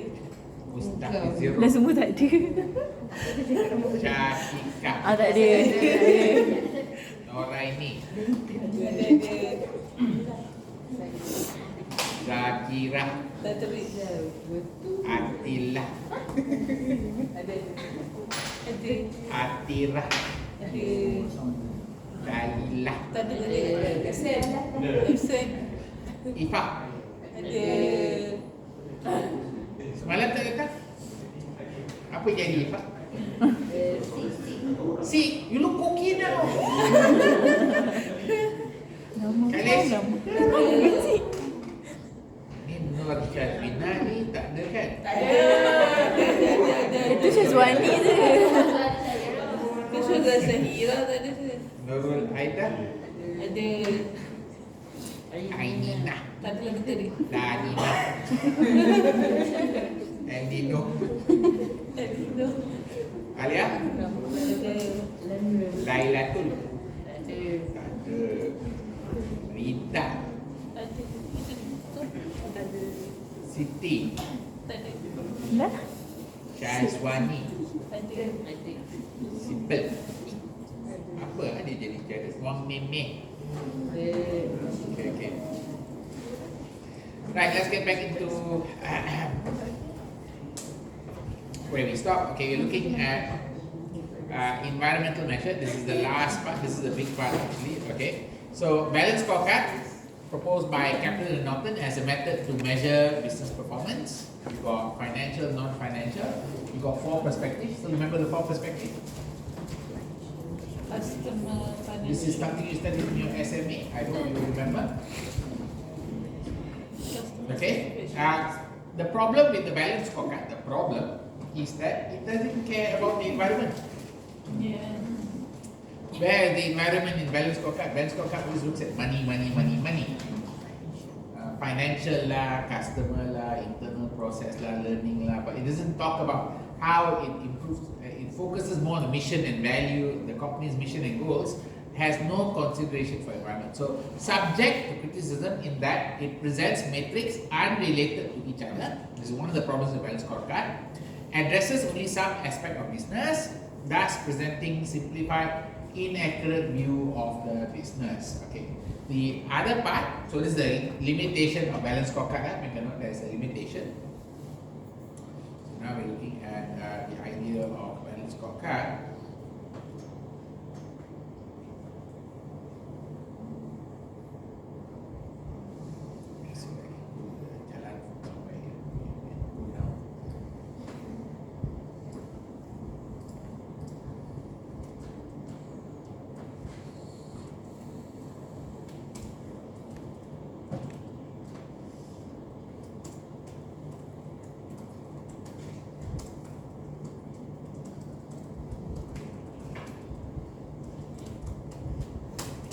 limitation is what?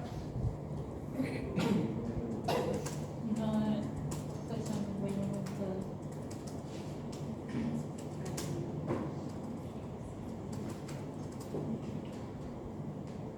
Okay, these are the two parts. Now, attempts to incorporate environmental aspect by adding separate perspective for environmental result, thus extending from 4 to 5.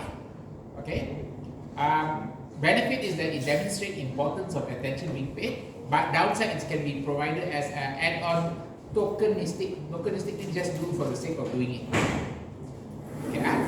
So this is the option. How to solve this problem?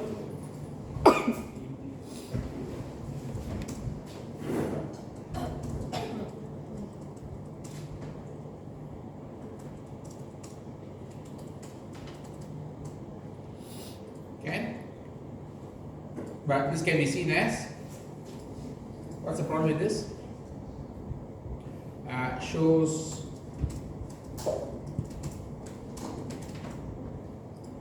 but at the same time there's a problem. What is it called? Tokenistic, correct? Are we okay in this part? That's the limitation. Another problem here, balance scorecard, is it tends to focus on output or result, but not the driver or cause.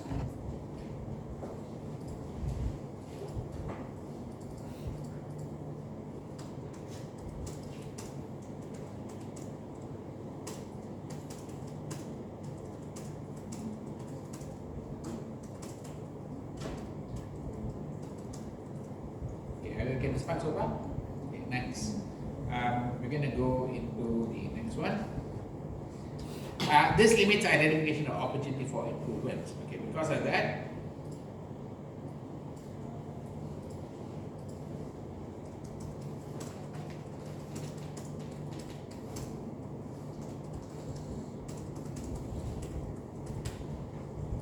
okay, this one specifically causes this issue. Okay, we're going to the next part.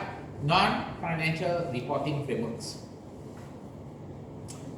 There is no universally agreed set of rules or principles. Non-financial reports are not subject to the same sort of scrutiny as financial reports. Are we okay? They are the frameworks. So right now we're looking at something called frameworks.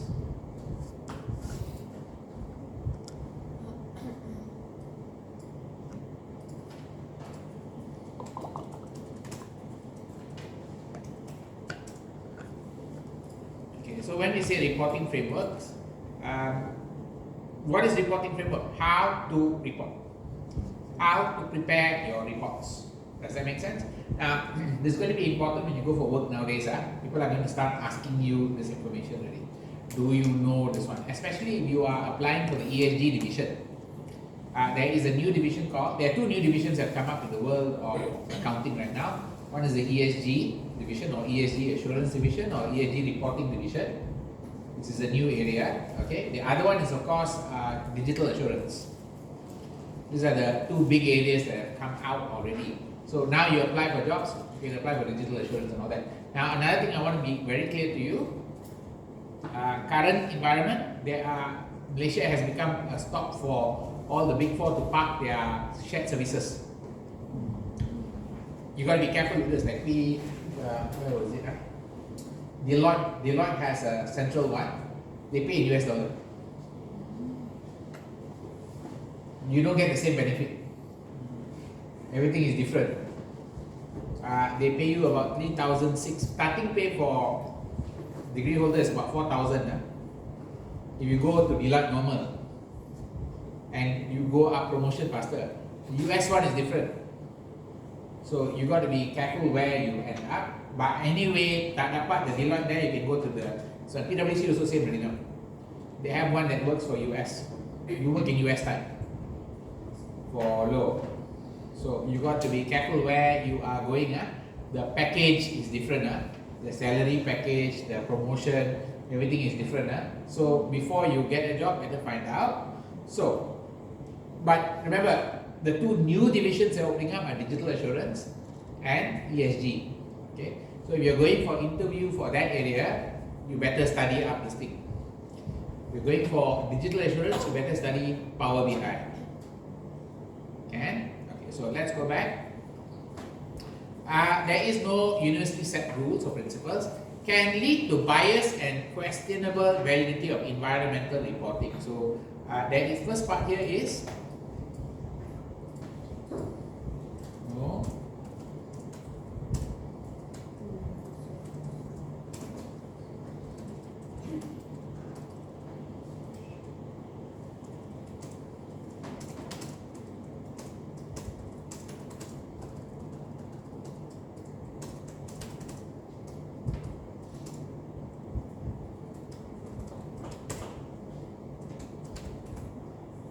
Okay, you got IFRS S1 and S2 as the latest edition. Okay, these two have become the new one where everybody is following this one. Malaysia also following IFRS S1, S2. Alright. You still remember the 3 levels, right, from your EG? Emission reporting, scope 1, scope 2, scope 3.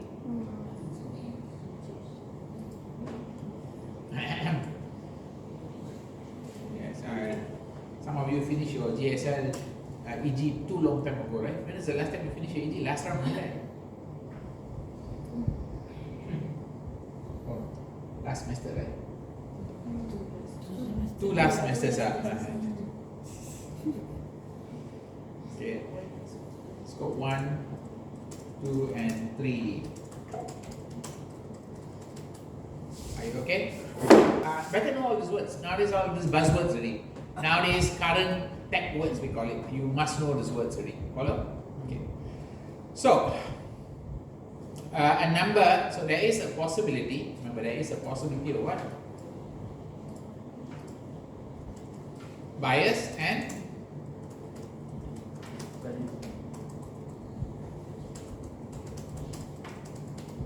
is it valid or not? All right.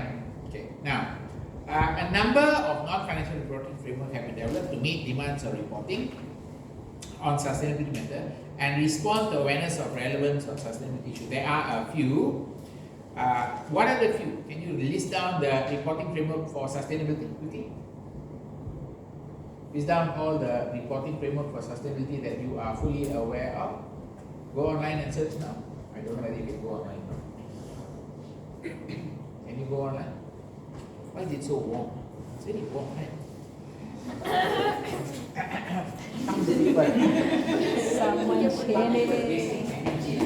26 is not the right energy for the aircon. Sustainable, I'm trying to make it sustainable. 26 you're wasting electricity already. The aircon is running without any purpose. Didn't you feel it getting hotter? Yes, no? Be honest. No, you felt cold, is it? It's okay. Huh? Saya kena duduk sini. Ya betul, I kena duduk sana. I agree. I'm trying to promote sales of fur. You can go to KLCC, ada satu kedai, dia cakap, what's the name of the kedai?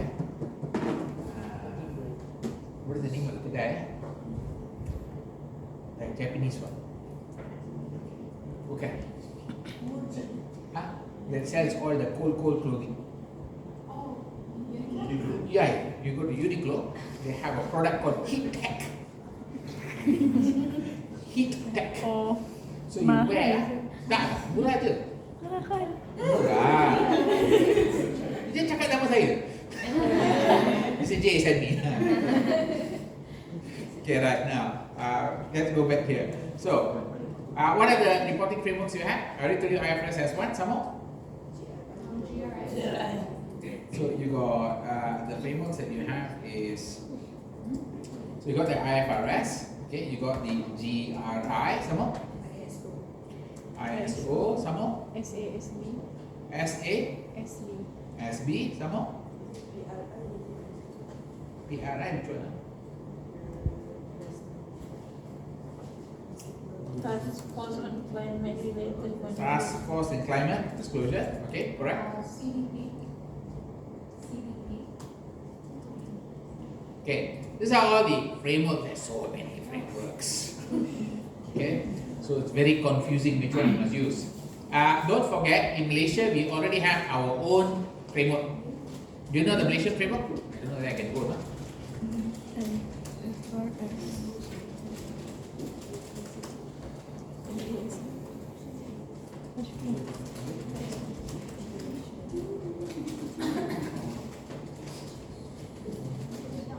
It's called the National Sustainability Reporting Framework, NSRF.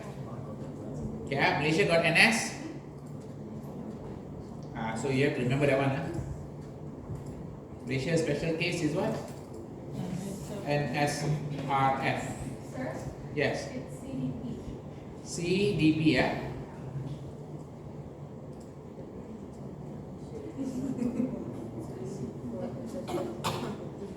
So here, do be aware that you have this framework issued on. This is still hot, just big, cannot touch and eat yet. Are you okay? But you must now try to eat. So here, PwC has already come up with a report on how to implement this. They have the framework. Of course, they always come up with this first. What is this called? It's called marketing. This is called marketing. You know why, right? They produce info pack. After they produce info pack, you go like, oh, PwC knows a lot. You better call that. Are you clear? Then they will get the job for that. What is this? The training. When they must comply. When they must comply. So nowadays, if you go to job, of course PwC is going to ask for people for ESG because this is out here. Right? So there is a team being developed. There is a partner. Everybody is always for this business, big business, because compliance. Okay, so guys, so not necessarily you have to do accounting. Like you don't like accounting or you don't know debit and credit. Some of you, right? Okay, some of you hopeless at debit and credit. You see debit and credit, it's like vampire seeing garlic. Okay, you run away. So in that case, you better consider ESG reporting. Talk about electricity lah, water lah. That one easy for you to talk. Okay, waste lah, you know. Okay, so stakeholder, all that nonsense you talk. Don't talk about debit credit. Very dangerous for you. No, it's compulsory already. That compulsory. See, ACE market listed issuers and non-listed companies with as long as your sales is more than 2 billion ringgit, you have to comply already. Are you clear? So company have to comply. They have to figure out how to comply already. Because of this, you can then, you see the deadlines are there already. Reasonable, notice that there's also reasonable assurance that you can become an ESG auditor now. Sounds better, right? Less stressful, right? You're only auditing electricity, man. Yeah. So there, assurance standard adopted by MIA. Okay. Then you got steps already how to this one, assess maturity, keep lookout. So there are certain things that they do. What I'm going to do is I'm going to take this and recreate it one more time, make a smaller version for this. Okay, right. So are we okay then? Here all the people that partner,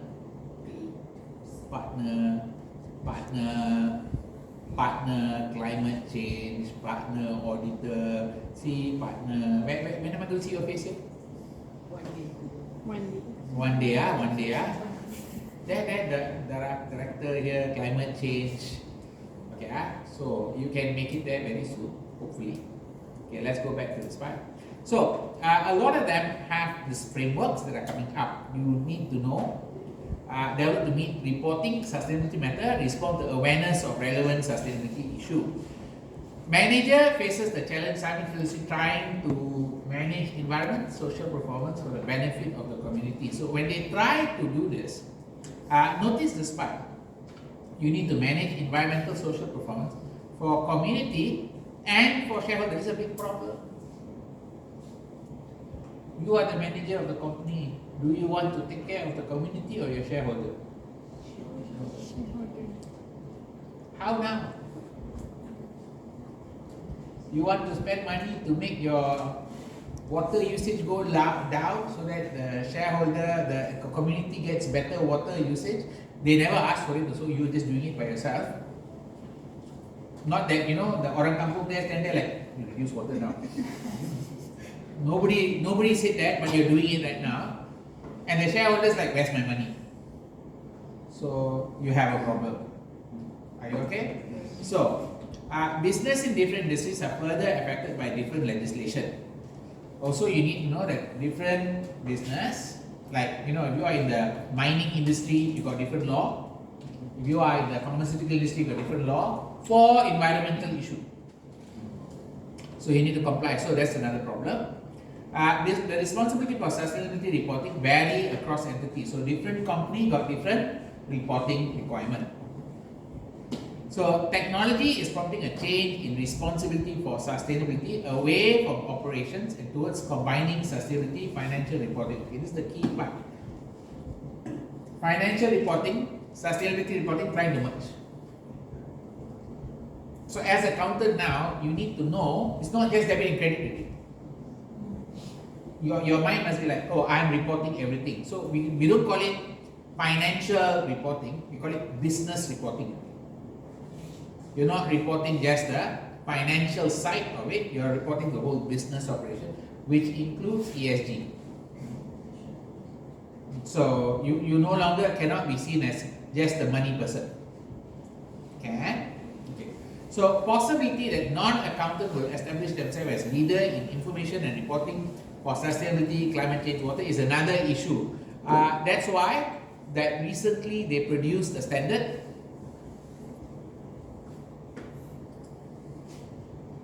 Yeah.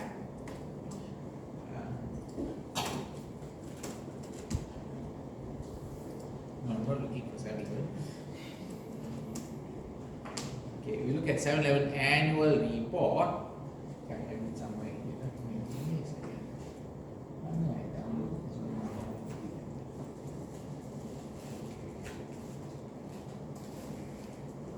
Give me 1 second. So let's say 7-Eleven annual report. They recently looked at a report that was produced here by 7-Eleven, and when I was reviewing this report, I was a bit shocked. Okay, the reason why I was a bit shocked was because of this. I'll show you the report first.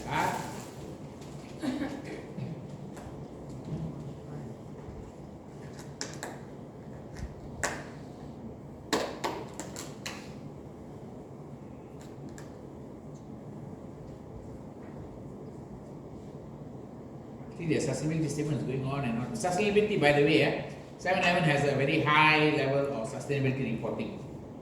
Okay, they have a very high level of sustainability reporting. They use quite a lot of information. This one is the one that caused a problem for me. Okay, what was the problem here? Independent assurance statement. Problem comes up here. Why the problem comes up? They use a certain standard.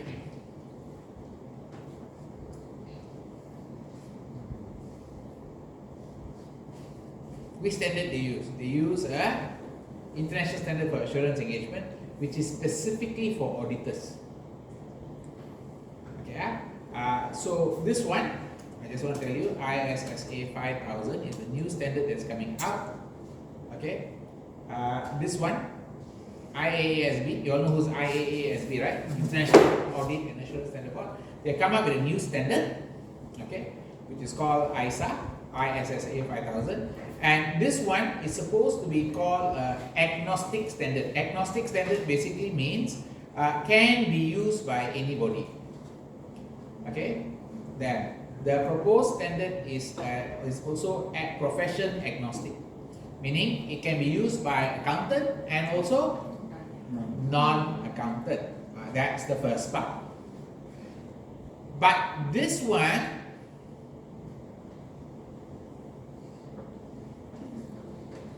question mark was it agnostic? It was not agnostic. It's not supposed to be used by a non-accountant, and Sirim is a non-accountant. So technically Sirim could be in breach of regulation. Okay, I haven't brought up the matter yet. I'm going to bring it up very soon. I'm very jahat. Evil. Because I'm like, kenapa Sirim sentuh perkara accountant? You tak jadi accountant, kenapa sentuh? Because it doesn't matter. If you touch, once you touch, you must have ISQM, International Standard of Quality Management. Doesn't matter you are quality assurance company, but you are not following that standard. That is audit firm standard. So once you don't follow, you cannot issue. And then the report also cacat. Why? Look at the people who are interested tu. Lagi ada comma kat sini. Lagi siapa lagi? I look for them and others. Okay. And then when they write their report, they go sign by banyaknya orang.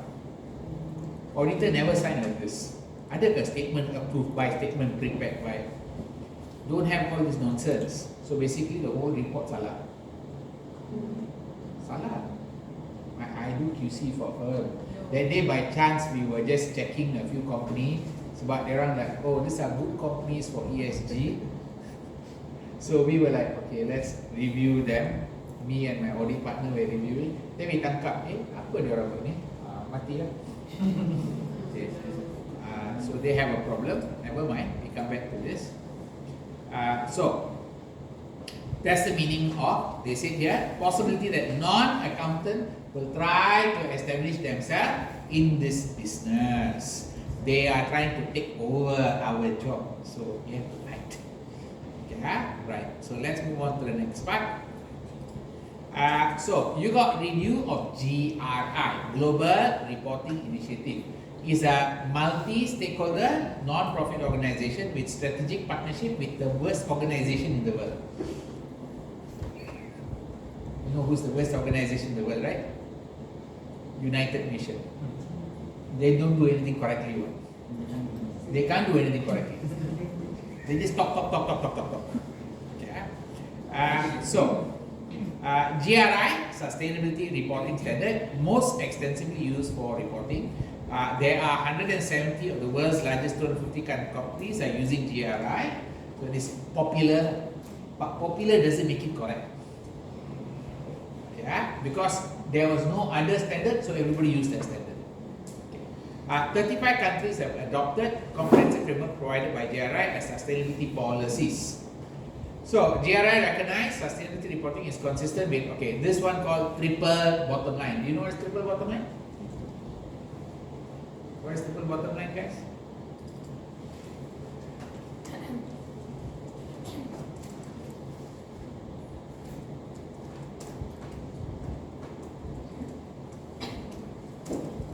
What's the triple bottom line? People, planet,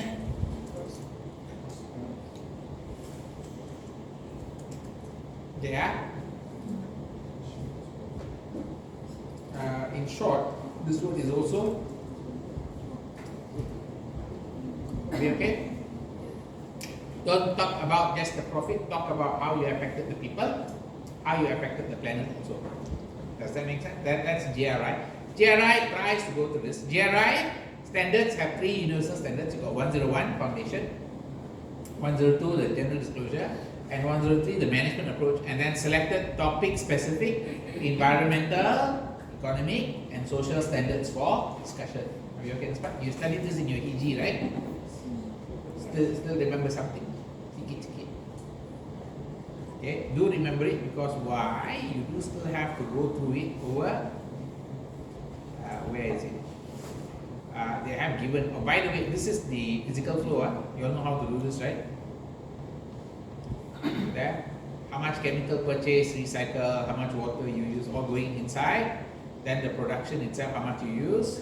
Then output, you know, how much is your emissions in gas, okay? How much is your waste, how much is your water discharge, how much is your energy use and all that, okay? Then how much product come out? Product time ton, okay. That's one.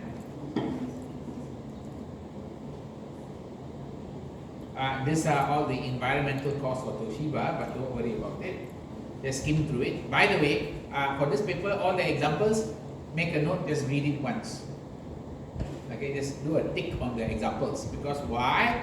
Exam question can ask the examples. In this paper, they do ask the examples. They don't ask the name so much, they focus more on the examples. In Toshiba's case, so they do ask like that, alright? So, already got this one is done. Okay, have a look at this part. You know you have to stop here and have a look at this one. Why? Because it's so colorful. The more color involved, the more likely they will test you. You know what's the logic, right? No, it's costly. Hey, accountant, not prettier tested. You know, it's very costly to print color. So any page got color, they like to test because it's a costly page. Are you clear now? Can you remember this rule? So when you get your textbook, anything with color, you have to take double effort to memorize it and know what is inside it. Are you clear now? So that when they test it, you know straight away. You don't need to waste time. So over here, implementation steps for environmental accounting system. This is quite important. Let me just put this picture inside the diagram.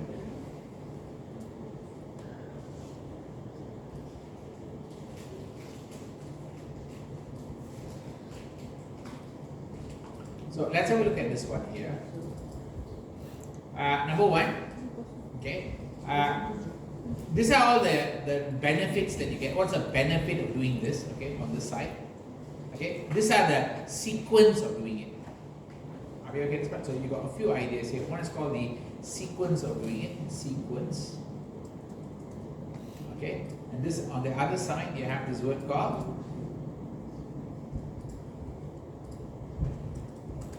By the way, can you all see this in your in the diagram? You can see it, right? Yeah, right. So sequence, okay, you obtain support from senior management, document the specifications required, what you need. Now, by the way, nowadays a lot of companies are selling ESG reporting tools.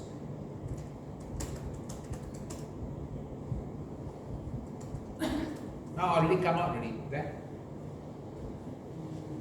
I was meeting these people that day, and then we were discussing how their software can help the company and all that, right? And this is their partner is KPMG. They partner with KPMG to do things, all right? So that's one. Okay, there's another one. Swiss Re, you got this one. All of this are what? Software to report on ESG. Okay, so that's one. Do be aware there's software on this side. There are qualifications developing on the other side. There are qualifications coming up already. I'm going to take one very soon. I told you I'm taking one, right?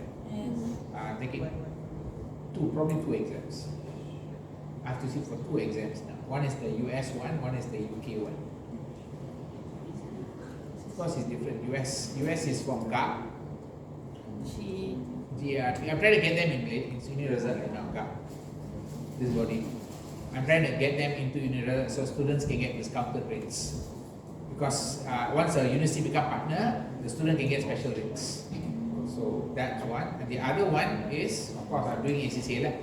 ACCA have their Prof. SAS deep, I think so they call it. That they just launched this. Okay, still in development stage, right? But they already launched all of that. So that's an example. So on one side, do remember there are something called software providers coming in already. Okay, on the other side you got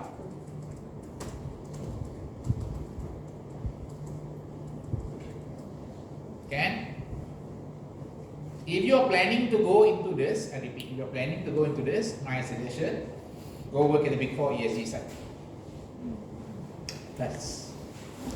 Then get qualified and then become an ESG director for some company. Does that make sense? Less stressful. You get it wrong, also nobody will scold you. Accounts, you get it wrong, somebody will scold you. Okay? Right. Yeah, what? 5 people only had, actually 4. One person, never mind, short. We call it greenwashing. Okay, now, identify significant environmental impact. So where is the impact?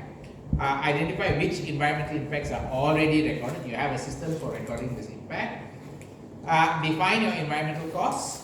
Okay, form an analysis team. Then review existing accounting system, seeing what is being captured, what is not being captured. Look for opportunities for cost saving benefits that are not being considered in this data. So you're already capturing some data. See whether you can cut costs with some of it. Okay. Modify accounting system. Test the system. See whether it produces the results you want. Okay. Now, like I said, a lot of companies are now moving towards generic software providers. Okay. Now, the benefit of having an accounting system is better information for decisions, better information for pricing. Maybe you want to do pricing, you can get better data. You support your external reporting because you can now comply. Remember this one? Insurers compliance.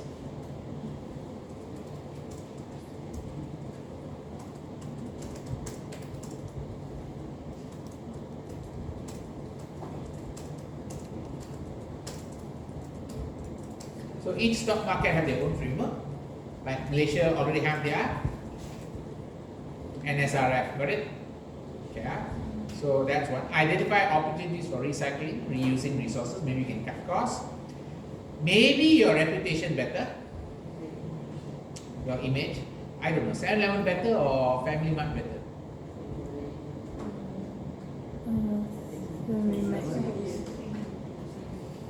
Seven-Eleven tipu lah. That's the point. Always charging overpriced and then they call themselves sustainable.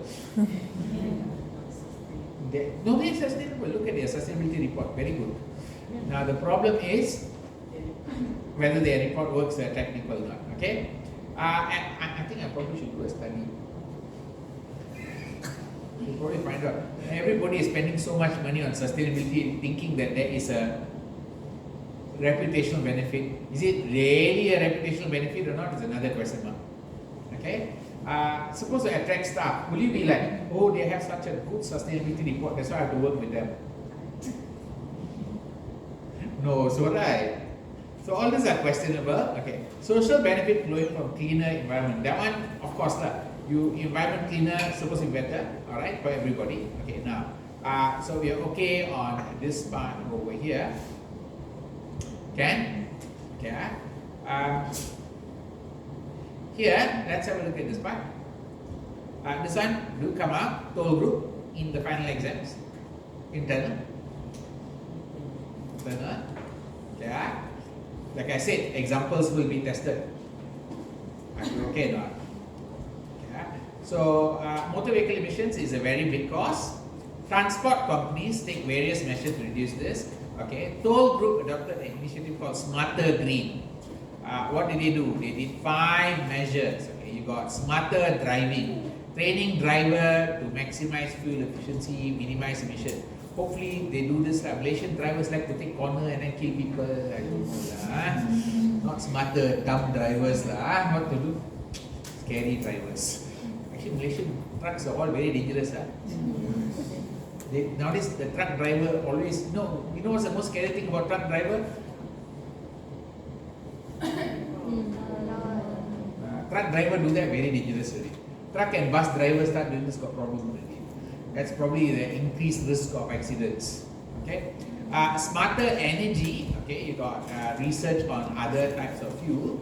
So you got bio, diesel, ethanol, solar, and so forth. Then you got smarter fuel efficiency. This is where the type of tire you use, the refrigeration system, all of that might affect the fuel usage. Are you clear now? You know, right, your car, if your tire pressure not correct, your fuel consumption go up. Okay, don't know. Electric car, you don't care. What fuel? I don't know. Okay, right, now, smarter planning. Okay, you also want to plan your trip properly so that you know where you are going, so you can cut costs. Instead of like doing one circle, go there, then come back. So they jump in the right directions. Smarter facilities, integrating environmental sustainability principles to building, lighting, and all that. So this is where the target is the facilities they use, how to cut costs. Okay, remember in this 1, 2, 3, and 4 affect the vehicle use. Number 5 doesn't affect the vehicle use. Are you clear? Affect the buildings. Yes. Oh yes. Sorry. Yesterday. Okay. 11:30. Okay. Class. Right. I think I have to stop here. 8:30 to 11:30. So that's why lah the class supposed to be 8:30. So next time onwards 8:30 lah.